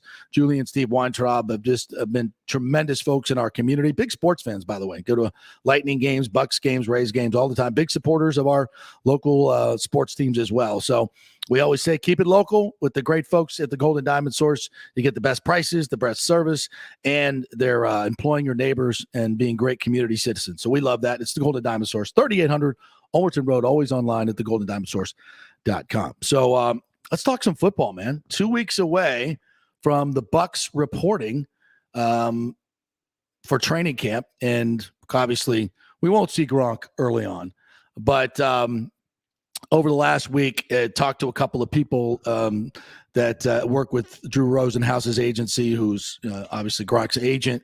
And, you know, it's kind of a chuckle when you talk to them about whether Gronk is coming back. What you don't get is a sense that he's done. Like, oh, no, he's done. He's moving on. We're doing other things. We're looking at wrestling. We're doing this. You don't get that sense. Because I'm like, what's he going to do now that he's retired? And it's like, oh, well, you know, I think, you know, he's got wrestling. He's got some in movies that he wants to do. He's going to be doing this. He's going to, yeah, none of that stuff is being negotiated. None of that stuff is because if he was truly retired, you would be hearing this stuff right now because he's a guy. Are you kidding me? Do you know how in demand he's going to be in terms of the wrestling world? You know that world better than I do. Movies, television shows, all those things. Do you see? I mean, Brady, we know Brady's going to be done maybe after this year, right? I think we all think that. Hey, look, he's already announced the Fox deal, right? He's already been doing movies. He's already doing all this stuff. If Gronk was truly moving on, don't you think we would start hearing a lot of these things already being, you know, he's going to be in WrestleMania coming up at this time or that, right? Well, I'll speak for the wrestling part because I'm following it. Like SummerSlam is in, I think, 3 weeks. Yeah. And that's like the second biggest event behind WrestleMania, right? Like Logan Paul is going to be on this card. Like they're gearing up. This is where they bring all the big people in, right? There's a event in London, England, I believe, Clash at the Castle. Tyson Fury is set to be at that. So they bring in all these big guys. There hasn't been any mention of Gronk. Right. So I'll just tell you from the wrestling side. And they would want him, right? If they would definitely want him, and they would definitely advertise that, and there's nothing there. So I mean, if anybody that's in the public sphere right now that they could bring in and bring a lot of juice and energy to what's going on, is there anybody bigger, a bigger name than him? I honestly think Logan Paul is a bigger, in the YouTube world, in that but realm. Gronk brings in and Gronk's not coming in to wrestle. Like Logan Paul's coming in to wrestle, and he was actually pretty damn good when he did it at WrestleMania. Gronk's not doing that. You don't think? No. Eventually? Gronk is an awkward athlete. I'll call him that. He's an awkward athlete. Wait a minute. Are you going to sit there and tell me that he's not athletic enough to be a wrestler? I said he's an awkward athlete. He's not fluid. So what you're saying is he's not a good enough athlete to be a wrestler. He's good enough to be maybe the best tight end that's ever played the game. But you're telling me these wrestlers of yours are so athletic, you should and so amazing. Go watch how that they fly through the air with the greatest of ease. But Gronk, Not quite good go enough. Watch how athletic those guys are. I think you're selling them a little short there. I'm not questioning. I will always defend. I'm not questioning their athleticism because I do think they're great athletes. I really, really do. But Gronk can do it. Gronk can do it. Gronk, how big? Like, how tall is Gronk? Is he 6'5" or 6'6"? 6'6". Gronk 6'6". Gronk could be like he could be a monster heel, maybe, drop like a Hulk Hogan, drop the boot, move on, maybe come off the top rope, but it's not going to look great. He's not doing some kind of 450 dive or whatever. He ain't doing that. Well, he's smarter than that. No, but can you imagine Gronk throwing a punch? I just feel like it would look so freaking it just would look so awkward. He just is an awkward athlete to me. So again, you're saying he's not athletic, and that these guys are better athletes. I would have no interest in watching him in wrestling. Actually, oh my God. I really don't. Really? I really don't. I saw him the one time, and maybe it's not fair to compare because that was when it was COVID, and they were in like this performance center with no fans. Right. But like I saw him do his little thing. He like jumped off a crash pad or whatever, or jumped onto a crash pad. That was first of all. He was protecting his body against any injury because he's going to play football. Oh, again. little did we know he was going to be a Buccaneer in the next few weeks. So let's just let's not judge everything by his little thing there. No, I don't think he's coming there. I don't think he's going anywhere else. He's going to be a Buck. He's going to be. That's a Buck. the point. Bottom line. We'll have this discussion at another time. Yeah. And speaking of the Bucks, did you see the report? I was kind of shocked when I saw this report over the weekend that nobody was really even talking about it. Was that Chris Godwin has a strong chance to play week 1. I know you've said that, but everybody else has been just kind of pigeonholing it. He's not coming back from November, Thanksgiving. December. No, and this was from Schefter, so this isn't coming from Joe Schmo. This is coming from JP Peterson. Yeah, no. This is but a lot of this stuff, like what you think Schefter's talking to doctors and stuff like that. I mean, he gets it from the agents, and agents will tell you what you want to hear. He said the Bucks. He said the Bucks are optimistic. Yeah, so I think they are. Yeah, but they're not going to give any public timelines or anything like that. The people I talk to are like, he looks great. He looks fantastic, and we gotta and you got to look at the world around you, what's going on. And I've told you that the doctors that are doing these surgeries now, I got to get Dr. McLaren on to talk about this a little bit more. And Chris Lugo as well from BMMC.com. This with the modern advances they have now with stem cells, these recovery times are dramatically enhanced. And when you got a guy who can work is this elite an athlete as Chris Godwin is, and has that work ethic, and always was already in great shape, like supreme shape. That's one of the big things about rehabs. A lot of it depends on what kind of shape you are in when you get hurt. And that guy is as good and supreme an athlete and developed physically as anybody you'll ever see. And so that makes the rehab better, and you can get back better. And if you're doing all the right things and you're a disciplined athlete, and some of these guys aren't, they don't do the rehab the way they're supposed to do it. But you knew Godwin was going to be like the A1 patient, like he was going to be A1 patient. So all those things, put it all together, and you're going to get a guy who's going to return quicker. Now that said, guys can come back and play, but to be the Chris Godwin that he needs to be, I don't think he's going to be that guy until later in the season. And that's just human nature. That's the mental part of the game. That's the, trying to trust it as much as you need to trust it. Cause this is a significant cheap shot injury that he took from, was it Marcus Williams? Chauncey Gardner. Chauncey Gardner.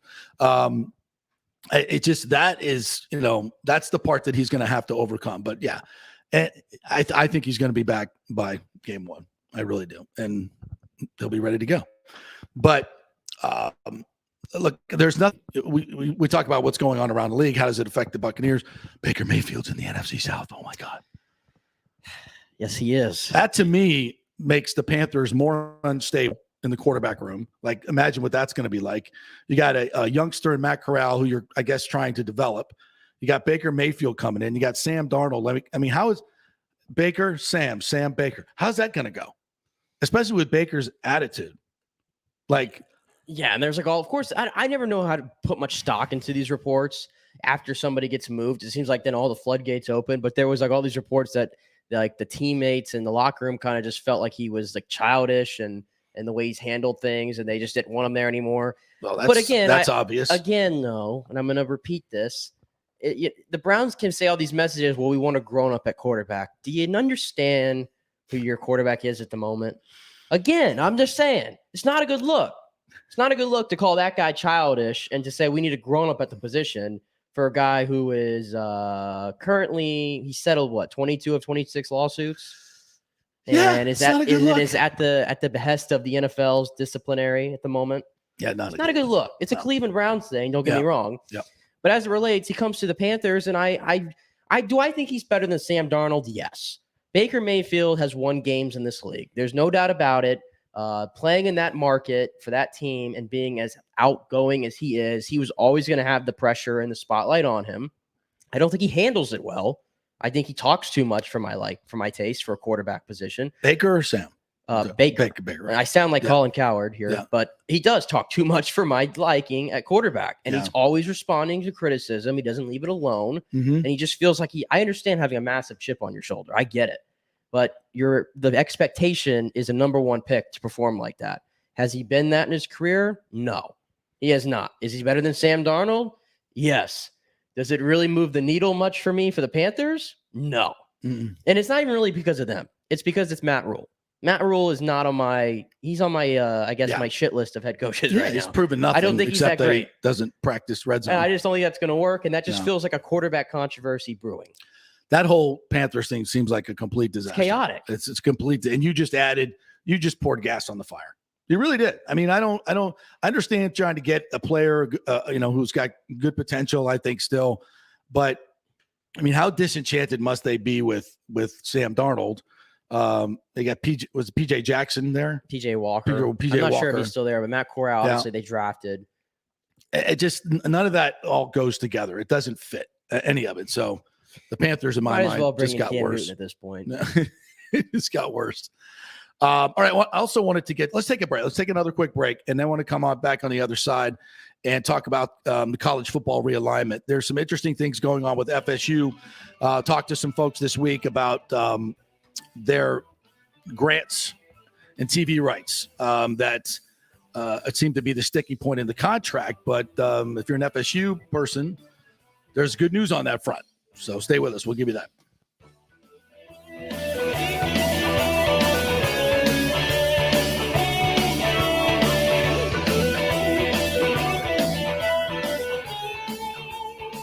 Italiano Insurance has been serving and working in our community for over 60 years, and it's not just about insuring all the pieces of your life. Italiano is as much a part of Tampa Bay as the Cuban sandwich, Gasparilla, and our Bucks, Lightning, and Rays. They're also active supporters of great charities like the Humane Society, Metropolitan Ministries, and local pediatric cancer centers. Hey, we all need insurance, so do business with a local company with a commitment to our community. Don't call some 1-800 number. Call Italiano and be greeted by one of your neighbors. That's 813-877-7799 or ItalianoInsurance.com. Named the Small Business of the Year by the Tampa Chamber. 813-877-7799. Have you purchased a home in the last 10 years and the stucco is starting to come loose from the upstairs portion? Well, that can cause some serious damage that you can't see until it's too late. Is it becoming an eyesore? Have you contacted the builder and just can't get any relief? That's very common here in Florida. So call the law offices of Christopher Palermo. They can help you. Call 813-221-5636. That's 813-221-5636. He's recovered millions for his clients. The law offices of Christopher Palermo at PalermoPA.com. The health professionals at Bay Area Modern Medical Center want you to know it's time to commit to a new, healthy lifestyle. It's literally a matter of life and death. 42% of Americans are considered obese, and being obese made you 3 times more likely to be hospitalized by COVID. So getting in shape is not just about looking better, it's about living much longer. At Bay Area Modern Medical Center, they take a very different approach to primary care. It's personalized, preventative medicine. Christopher Lugo and his experienced staff are proactive in looking at your issues before they become a problem, encouraging a healthy lifestyle with proper diet, supplements, and exercise to optimize your active lifestyle, building up your immune system, not destroying it with poor nutrition and bad habits. So call for an appointment, maybe change your primary care, and get on a journey back to full health and a happy life. Call 844-977-3477 or go to BAMMC.com. Tell them JP sent you for priority scheduling. 844-977-3477 or go to BAMMC.com. pure sports. JP is back on. Welcome back. FanStream Sports. All right, welcome back to the JP Peterson Show. Our second hour brought to you by Bay Area Modern Medical Center. If you're looking to lose weight, testosterone replacement, hormone replacement therapy, boost your immune system, the folks at Bay Area Modern Medical Center, Christopher Lugo, his medical team there, using cutting-edge techniques and philosophies to get you right. They work with the military. They keep our top pilots in shape. And that's cutting-edge stuff, folks. They're going to give you the best advice and not the old Western medicine here, take this pill, you'll feel better. No, they go to the root cause of the problem and treat the cause, not just the symptoms. And that's the big difference. So if you're looking for a new primary care physician, somebody who understands this part of it, well, Christopher Lugo and his medical team are there waiting for you. BAMMC.com, BAMMC.com. Check out the website. It's got a lot of great information there. Contact them, and they'll spend a lot of time with you. When's the last time your doctor spent 45 minutes, an hour with you? They routinely do that with you to find out exactly what's going on with you, what your medical history is, and to get a personalized plan to get you up and running and get better in all areas. It's Bay Area Modern Medical Center. So check them out. We also want to welcome in a new sponsor here, Heroes Mile. And we introduced these folks to you a couple months ago, and they're doing great work. So Heroes Mile is a alcohol rehabilitation, a drug rehabilitation facility, treats all the veterans that are coming back with PTSD. And they're really good folks. And the deal is veterans treating veterans working with veterans. And that's what they do. They focus perfectly on those things that are really specific to what's happening with some of our veterans. So many, I would think it's 22 a day that are committing suicide when they come back from their tours. It's just, we got to support them better. And Heroes Mile does that in a very wonderful way. It's a great facility up in DeLand. And even if you live in Tampa Bay, inpatient, outpatient, they'll work things out for you. It's just military veterans treating military veterans. So find out more. Go to heroesmile.com, heroesmile.com, or you can call 888-VET-NOW-2. That's 888-VET-NOW-2. They are part of the community care provider of the VA, so all of your military folks can use that at no cost, and also major insurance. Most major insurance take that as well. So they will help you out, and they're getting great results, much better results than other facilities. So check them out. It's Heroes Mile. Once again, you go to heroesmile.com or 888-VET-NOW-2. So welcome them, one of our new sponsors. All right, so we got a lot of talk about realignment. And one of the big things that's keeping FSU specifically from moving is this TV contract with ESPN, by the way, who also has the SEC contract.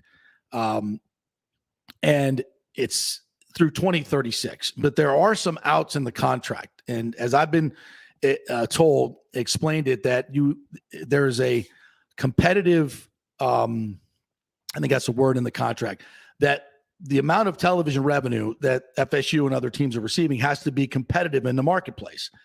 And if it significantly drops below what other teams are making, i.e. the SEC, then there is an out in that contract. So Florida State can present and say, look, if we move to the SEC, we're going to be in the $100 million a year range. Right now, I think ACC teams get $46 million, and that's what it is in perpetuity, I believe. I think there are some escalator clauses as to revenues, but nothing that's going to touch what's going on with the SEC. So this agreement, and FSU, no matter what they've done on the field, which has not been good lately, they are still a ratings draw. And the numbers say 2.23 million people on average watch FSU games, and that's 14th in the nation. So that is what your television packages are based on.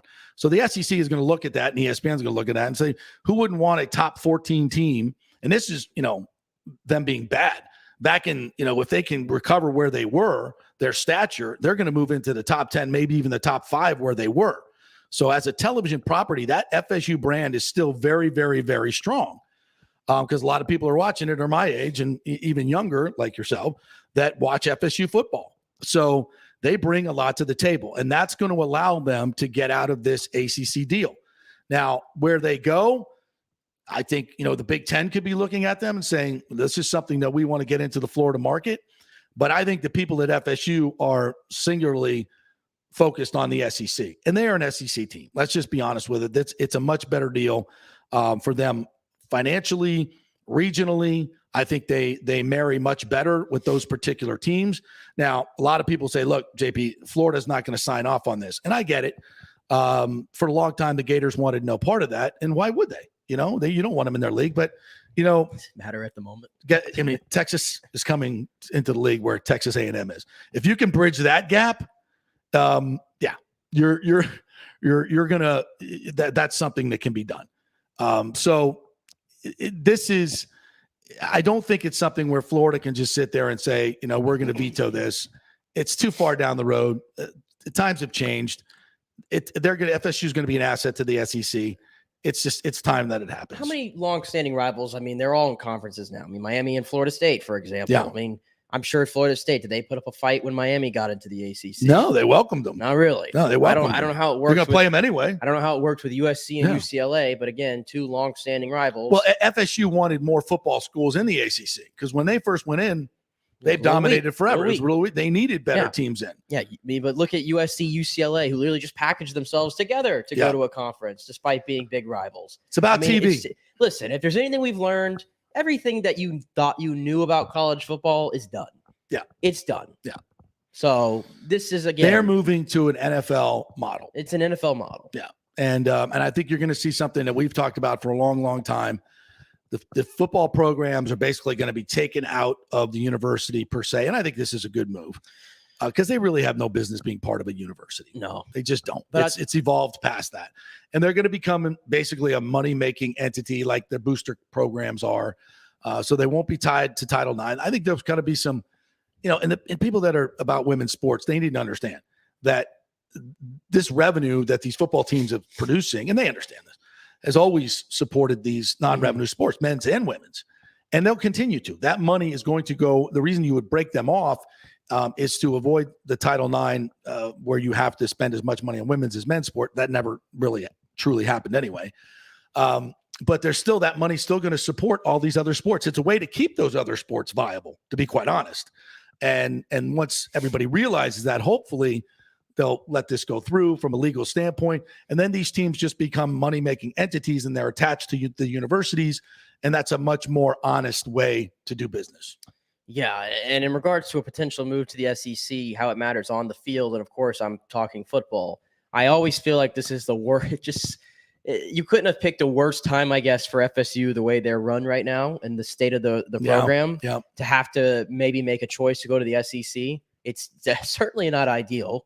It's not ideal at all. I guess the flip side of the argument is if you get these two super conferences, then clearly all the best recruits are going to just start going there to begin with, and you'll weed out some of the smaller schools that get some of these big name guys, and maybe FSU, they're obviously going to get more profit by going to the SEC. Right. And you'll be more in a way to be on the offensive in the recruiting trail. Yeah. Which something that right now I'm concerned.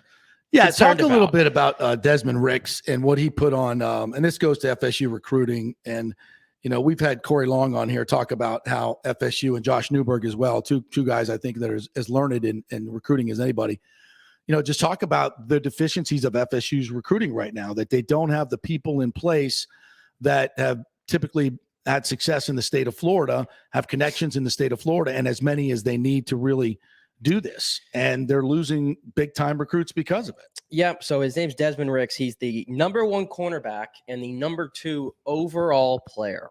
Okay. Number 2. So this is almost like a Travis Hunter type situation here. He visited FSU, I believe, for the spring game, and he has deep ties to FSU. And at the time, he was crystal balled to FSU by 24/7 Sports. And if you're not familiar with the recruiting trail, how it works, when you get crystal balled, it's like almost inevitable that you end up at that school. That's usually how it works, barring something unforeseen like Travis Hunter. But again, I have some of his quotes right here. This was him when he was at the spring game here in April. He has a relationship with the defensive back coach, Marcus Woodson.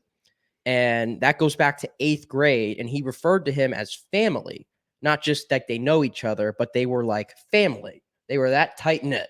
And this is his defensive backs coach right here. So he said that, and he said this: when I'm here, I'm just comfortable. It feels like home. It's a family atmosphere. I'm tight with the coaching staff. I just feel comfortable here. And when I first told you this, you said, well, what if, Duffy went to this kid also went to IMG, by the way. So he's a Florida boy. Mm-hmm. You said, well, what if like AJ Duffy obviously would know him? What if he just put in a bad word or something?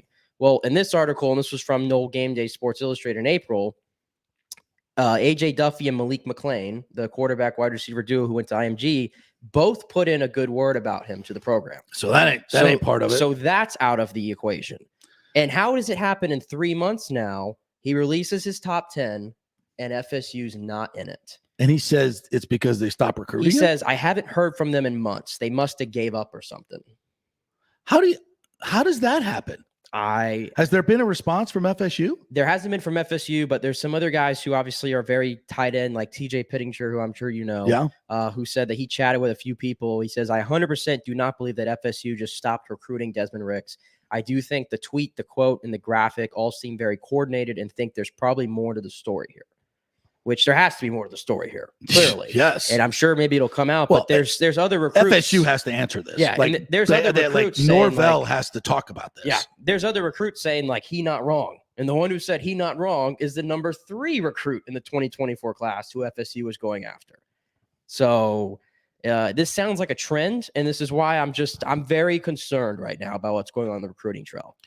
Well, Josh Newberg put out a tweet the other day, and again, I'll get him on the show this week to explain this a little bit better. That I retweeted because he knows what the hell he's talking about, and basically saying that FSU just does not have enough people or the right people in place to follow up with these recruits in the state of Florida. And again, I'm generalizing what he said here, and I shouldn't be doing that because it was off the top of my head. So, but he's just backing it up of what's going on here. So we'll get Josh on and Corey Long on this week, and we'll talk a little bit more specifically about what's happening here. And I want to know why that's happening. I want to know why this program. Everybody needs to know. I need to get an answer of why this program has lost its way so bad. I mean, everybody wants to focus on what happened at Texas, and everybody wants to focus on what happened to Nebraska. And I feel like people are starting to understand what's going on with FSU. Yeah. And make no mistake about it, this is a free fall. Yeah. This is a free fall. I'm not even over exaggerating, and I'm being serious now because I'm staring at the reality of this program going to the SEC and having to play that schedule every single year, and where the program is now, to the point it just comes off as there's going to be a million bidders for these top guys. They don't feel they can close or that they can compete, and they're just like, okay, we're going to back off and we're going to go get some other guys that we can find. And I think, like, there's other people that are saying, well, that's not a bad strategy. If you see the vibes are off or something, you might as well pull out and go get some other guys, focus on the guys. And frankly, we don't know the personalities of these guys. And FSU doesn't necessarily want to, and I'm not saying Desmond Ricks is a bad kid. I'm not saying that at all. But I'm saying that their defense may be something that they can't say. Like, if they feel like, he's the number, because a lot of times these guys get rated as the top athletes in the world, but there may be parts of their personality. And again, I'm not being specific about Desmond Ricks. I have no idea who this kid is, but there may be something that those coaches just don't like, that he did something, he said something, they don't feel like he's a part of the culture that they're creating. So, and again, this is not about Desmond Ricks whatsoever. It's just that could be their answer. And it's not something that they can really say publicly, but they're going to have to answer this. You can't have the top recruits in classes saying, I wanted to go to FSU, and then they stop recruiting me. You have to have an answer for that. You got to come out and say something about that. And I'll be interested to hear what they say. And if this is multiple people saying this, and Corey Long has talked about this, and other people, Josh Newberg has talked about this, that they don't believe that FSU, as they have filled their staff, and we heard this thing about the Chris Wenke thing for the lack of $30,000 becoming the quarterback coach. These are things that just can't happen at big time programs. And it's, again, the brand is still there. But it ain't gonna be there long if you keep putting people in charge that don't know what the F they're doing. And I'm not saying that's Norvell, but it could be other places down the line. Like their athletic director situation. They almost hired a guy that was a complete fraud. They almost did. Now, Michael Alford is in now, who I believe was the right choice from the very beginning, but he made a choice. The choices that he's made, like, it got the best baseball coach a couple weeks ago and linked Jarrett. Yeah. He went out and that was the first big move that he made.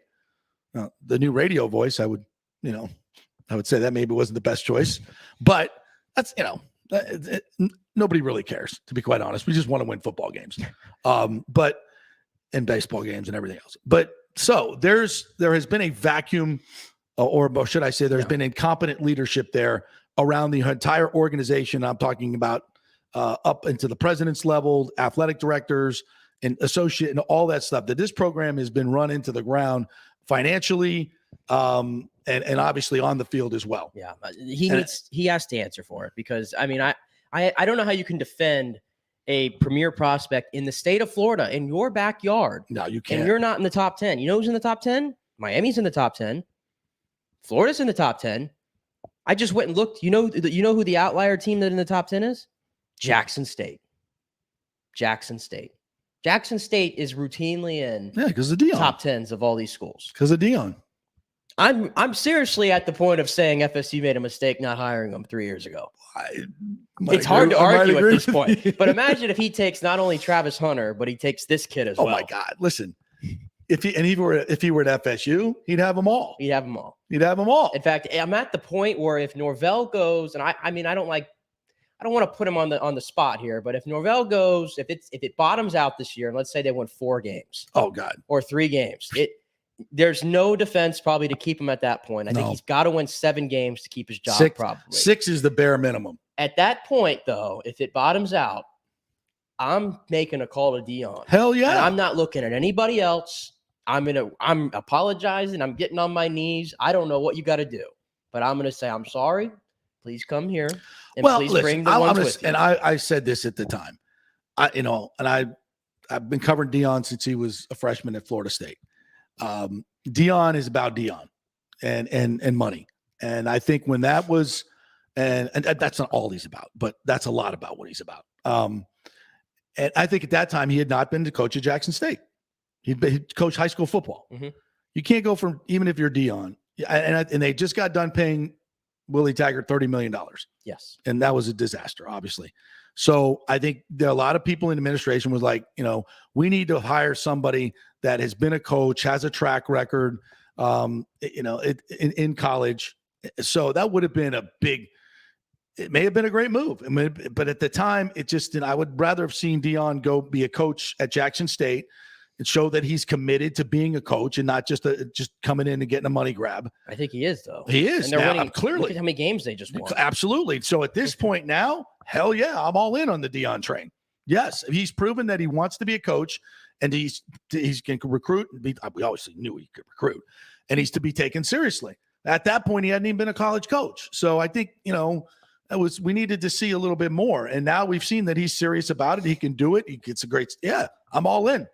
And I think that's fair. Yeah. So I think if Norvell, if he doesn't win at least 6 games, no. I mean, I'm at that saying point, 7, to be honest with you. Yeah. Well, yeah. Maybe that's too much to put on it, but and I always say this: you want to kind of put a number on it, but it depends on how the season goes. I mean, if you lose your quarterback in game 1 and 7 guys go down on the offensive line, I mean, you got to say, okay, it is what it is. But just in general, you got to show a hell of a lot of improvement. Yeah. At this point, no question about it. All right, do we need to take one final break? Yeah, one final break. All right, let's do one final break. We still got a lot to get to. A little bit more on the college football realignment. Want to get to that. Tiger Woods. Got to get to Wimbledon. Stuff we're going to talk about Wimbledon this past weekend and moving forward. Djokovic said some interesting things today, and John McEnroe as well as about his vaccine status. So we'll get into all that when we come back. Stay with us.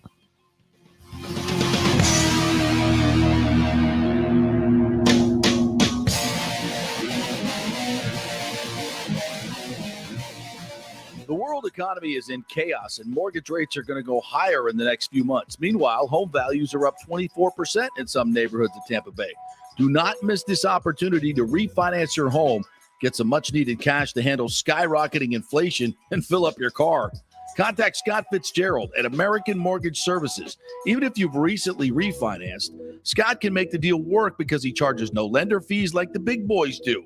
You will also shop your loan around to dozens of lenders and get the best rates and terms. Let them compete for your business. The big banks charge huge lending fees. Customer service is simply a phone number with endless wait times. Scott is local and will personally take your call. Here's his cell phone number. Tell him JP said you could call. 813-294-7595. Scott's done over 3,000 loans, including many coaches and athletes. He will answer your calls and concerns and give you workable strategies to be smart with your money. Reduce your payments. It's not just what you make, it's what you keep.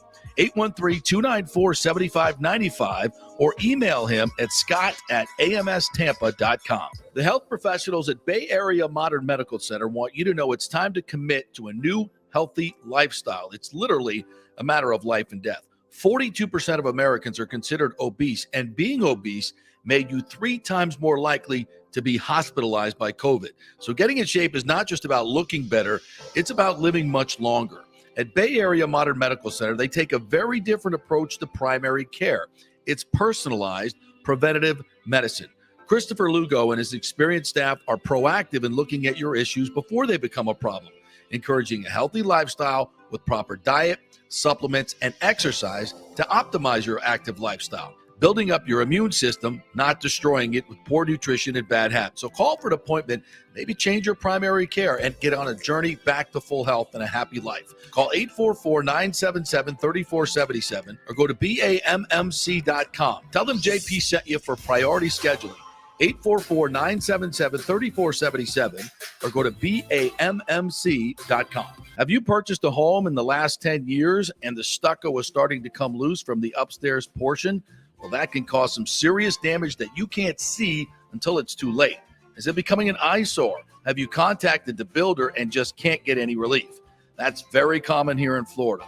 So call the law offices of Christopher Palermo. They can help you. Call 813-221-5636. That's 813-221-5636. He's recovered millions for his clients. The law offices of Christopher Palermo at PalermoPA.com. Pure sports. JP is back on. Welcome back. FanStream Sports. All right, welcome back to the JP Peterson Show, brought to you by BAMMC.com. Also, the Golden Diamond Source. If you're looking for a baller watch, guys, or anything for your sweetie, the Golden Diamond Source is a great place to shop. Check it out. Tell them JP sent you. Great community folks. It's a Golden Diamond Source. Check them out. That reminds me, because you mentioned the Denim and Diamonds event this week, and I saw you were out on the beach this weekend over there at, what is it, St. Pete Beach, right? Didon Cesar. Yeah. Fancy. Yeah. I was over right down the road in Madeira this weekend with all the guys. Nice. And was that sun just absolutely killer? It's brutal. You notice how red I am today a little bit? You couldn't get, literally when we went out to the pool, I was like, can we get an umbrella like right away? Like away. Yeah, it was hot, but when you were in the shade, it was fine. It was beautiful. But when you're in direct sunlight, forget it. I'm not really a sunscreen guy, right? Full disclosure, but I put some on this week and I was reapplying. I thought I did all the right things. You still get burned. I am absolutely. I feel like I got the beginning of stages of sun cancer, like legit. Like yeah. I'm hurting. I'm very much so hurting. I had raccoon eyes on Saturday night. Raccoon. It's called a raccoon. Well, I say raccoon. It's just like tattoo. I say tattoo. Raccoon and tattoo. Nobody says tattoo. Tattoo. Well, we were embarrassing though. We went out to St. Pete, like in downtown, the other night. And you had raccoon eyes. And I had raccoon eyes. It's raccoon. Stop it. All right. Did you watch the tennis this weekend? I watched more tennis these last 2 weeks in my entire life than I ever have. So I had my buddy. He's like, man, I'm going to bet on Kyrgios against Djokovic. I'm like, why are you doing that? Look, he's serving really big, man. He's playing great. I'm like, he always does. Nah. I say, it's center court final. Like that is absolutely a guaranteed meltdown mentally for Kyrgios. That's guaranteed. And what happened? Meltdown.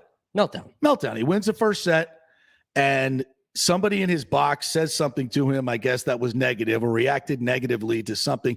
I think it was he tried a between the leg shot at 40 love, or he was down 40 love on his serve, and he just went back, and they were like, what are you doing? Or what? And so that put him in a negative space, I guess. So the entire freaking match, he's sitting there having a conversation at center court with his box, like out loud, like basically saying, "Why don't you support me? It was 40 love. It was 40 love." Like for the entire rest of the match. What are you doing? You're in a final, a Wimbledon final, and you're playing great. You're playing great. You're playing Djokovic too. Yes, you're playing great. And it was more egregious to me when it was in the fourth set. And you didn't even have to play a semifinal to get in because Rafa had to withdraw. Yeah. You're never going to get a better shot at this. No. But it was the fourth set where he just wouldn't stop running his mouth and everything. Right. And you could see the frustration. And then in the tiebreak, like he went down like 4-0 or 5-0 in the tiebreak right away. Yeah. Because he just would not stop. And his shots reflected it. Like there was one forehand, I think at 4-0, where he just tried to rip it as hard as he could.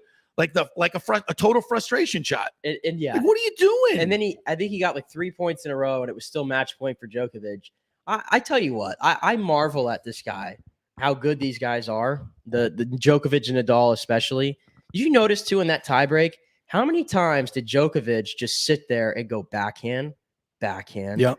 backhand? He forced Kyrgios to just go backhand so many times until he eventually would fall, because Djokovic knows he could do that all day. Yep. And Kyrgios probably wasn't as comfortable in that. I found that it was like 4 times in a row they went back and forth like that. And then eventually he hits the net in the game and it's over right there. And Djokovic moves on. But yeah, Nick Kyrgios, I mean, you hear all these stories about him and it's like every match I watched, it was the same exact thing. It's the same thing. And he gets the break against Nadal. I feel like if he faced Nadal, even with the injury, I was going to pick Nadal. I just feel like at this point, Nadal and Djokovic, the psychological advantage these guys have over everybody else in these Grand Slams. Yeah. What is this? 15 of the last 17 now they've won? Yeah. Where are the young kids, man? Taylor Fritz. Yeah. He was facing Nadal. Yeah. Did you watch he had him that on the match? ropes. He had him on the ropes with a guy who literally we would find out later had what was the injury? An abdominal injury. Abdominal. He tore his abdominal, whatever. Yeah. We would find that out later. He had him on the ropes. Yes. And he couldn't close. He choked. Yeah. I don't know what it is with these young kids, but they just aren't mentally up to it. They're not physically up to it. And these guys are 35, 37 years old. I mean, come on. And I don't know if their motivation is not there because they all have sponsorship dollars now and that the money is there. I don't know if it's the money or just they just don't have it. But eventually these guys are going to be so old that they're going to age out and there's got to be somebody else to come up and win. But in the meantime, the only thing keeping those guys out are vaccination situations. And now Joker is not going to get vaccinated. And based on all this stuff that's come out about the vaccine, how can anybody force anybody to take this vaccine? Is unbelievable. We're still doing this. But evidently the rules are in New York anyway, because I don't think you need to be vaccinated to come into this country, right? I don't think there's a vaccine requirement to come into the country. I have certainly not through the southern border. I have zero clue. You can walk in there. I don't know the rules. There were some people joking. They were like, just come through the southern border. Exactly. Like nobody's going to stop you, bro. I don't. Yeah. I don't know much about any of that, but it's pretty simple. I told you about this audio though, because I'm sure you wanted to hear this. Yeah. So basically, he's at this point, the vaccine, whatever the requirement is, if it was New York or United States, he's not going to be able to play in the U.S. Open. He's not going to get vaccinated, and thank God, stick to that. But here's what John McEnroe had to say about it. But now there's the uncertainty. It's not just the majors, unfortunately for him, John. It's any tennis server. Where is he going to play next? To be able to play in North America. Well, I hope this is leading up to the U.S. Open. I mean, it's a great moment. These politicians are getting in the way too much. They did it in Australia. Let's let the guy come in and play in the U.S. I mean, come on. This is ridiculous. But I don't make those decisions. I hope that someone makes the right one and allows him to play. That's my personal opinion. It's ridiculous. How is he a threat to public health? He may be the healthiest person on the effing planet. He's not bringing in any viruses. The vaccine, by the way, doesn't keep you from spreading the virus. It's absolutely, it is the epitome of what this whole thing has been about. It's not about public health. It's about control. It's about sending messages and maybe many other more nefarious things we won't get into. But what are we doing here? This guy can't play tennis because of this? It's ridiculous on so many levels. And if he's not playing in the U.S. Open, I'm going to go ahead and probably say that Nadal is not playing in the U.S. Open. and at that point, I hate to say it, but who do I give a rat's ass about in tennis? I mean, I guess we maybe will get the return of Medvedev, who again couldn't play in Wimbledon. Right. Because of that's a whole nother issue in itself. And that one to me is even more egregious in my opinion. Especially since the girl that won the singles titles is my new favorite tennis player, the new Maria Sharapova. And I've heard her name pronounced, I don't know how many different ways. Rabakina, whatever it is. Born in Moscow, lives in Moscow, is now a citizen of Kazakhstan because they're paying players to come play in Kazakhstan and be a Kazakh citizen. How wonderful is that? So she could get in the draw, and she wins it. And Wimbledon was keeping all Russian players out of the draw, and a Russian player wins the draw. So how absolutely perfect is that? And Medvedev, I mean, just ridiculous. Can we keep the politics out of the sports, please? I mean, yeah, I'll never ever understand that decision to keep out the Russian and Belarusian players from all sports. Stupid. I'll never understand it. Like, if it's something like the World Cup and you want to keep Russia out, I can maybe get on board. I can maybe see that. Or the Olympics because they've been cheating for so long. And I hate to say that about like the World Cup, the Russian players. I feel bad for them. Yeah. But in that situation, I almost consider that like the Olympics for the most part. It's a little different. And it's a team game. And it's in Qatar. It's a team game, so it's much more, and the government's support. But a these single teams. player. Yeah, it's numbered, and I know it doesn't matter, but it's the number 2 player in the world that's being added. That's not allowed to play. It's dumb. All of it is so stupid, but we've set a precedent here that politics are forever going to be linked to sports, and that sucks. And it should not be that way. Regardless, though, I thought though some great tennis was played these 2 weeks. I watched both the females and the males. I really enjoyed it.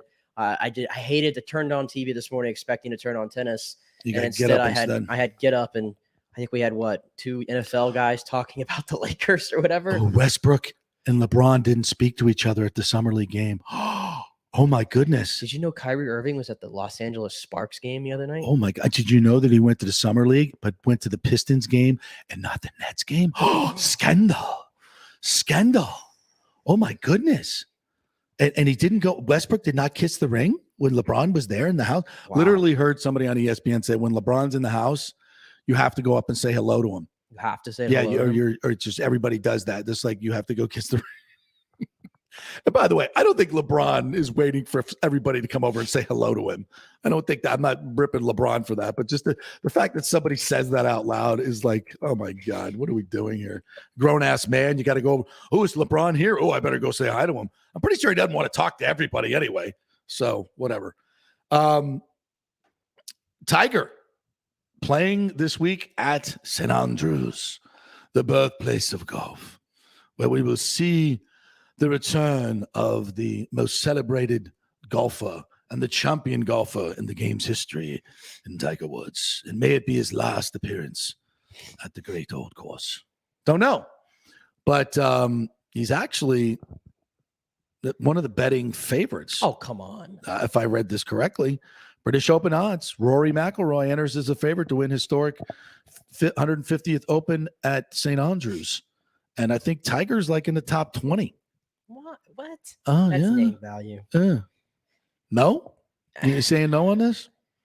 I tell you what, I don't know how the conditions are at the Old Course this week. I haven't looked much, but I watched like the Scottish Open this weekend a little bit. Mm-hmm. And the Genesis, whatever they call it. Yes. And I remember how many times I'm trying to watch. It was a hard watch because the camera was shaking so much because of the wind. I'm sorry, Tiger's 60-1. There you go. But the camera was shaking. Did you watch any of it? Yeah. The camera was shaking like nonstop. Yeah, because the wind. Yeah, they put them up in these cranes, and it's like, and the wind's going. Maybe that's what it was. Yeah. I just thought it came off like it was like. Well, they took the feed from the DP Tour, World Tour, and they don't produce it like we do over here in America. We have much better. I was trying to wonder. I was like, this is not exactly a great experience. Yeah. So they had a lot of breakup in the feed. Okay, well then maybe that'll explain it. But they kept saying that. Yeah, we're taking the feed from the DP World Tour this week. They had to justify it. Yeah, they did because CBS, their golf production is way better than that. There's a lot of people that think this could be it though for him, which I don't buy that for a second. But because they said how serious he's taking this, but I think it's because he knows he's not playing again for the rest of the year, maybe. Yeah. So he can just outlast everything here. Yeah. I think that's what he's probably doing. I don't think he's going to just straight up, this is it, and that's without saying something. Well, I think he understands that this is a course that he could be competitive in because it's so flat. There's no walking is going to be easy unless it gets really, really cold. His back is, that could be an issue. I don't think it's supposed to be. They said it's supposed to be like 70s and really perfect. good. Yeah. So I don't know. Listen, if you look at the way he has played this year, and I've said this recently, Tiger's not going to continue to play like that in public. He's not. He's too proud of a man. And if he thinks that, and I think it's still very early in his rehab too, if he thinks that he can't play to somewhat of a competitive level, he's not going to play. So I don't think it's going to be his last, but it very well may be. Tune in. All right, we got lots to get to all the rest of the week. We're going to get some great guests on for you as we normally do. We thank you for tuning in. We're live the rest of the way. So thanks for joining us. Remember, subscribe on YouTube, Apple, and Spotify. We're at fanstreamsports.com. Download our app, FanStream Sports, and you can listen anytime, anywhere. Just tap that app, and it'll pop up and listen to it. Thanks so much for listening. We will be back tomorrow, live at 10. See you then.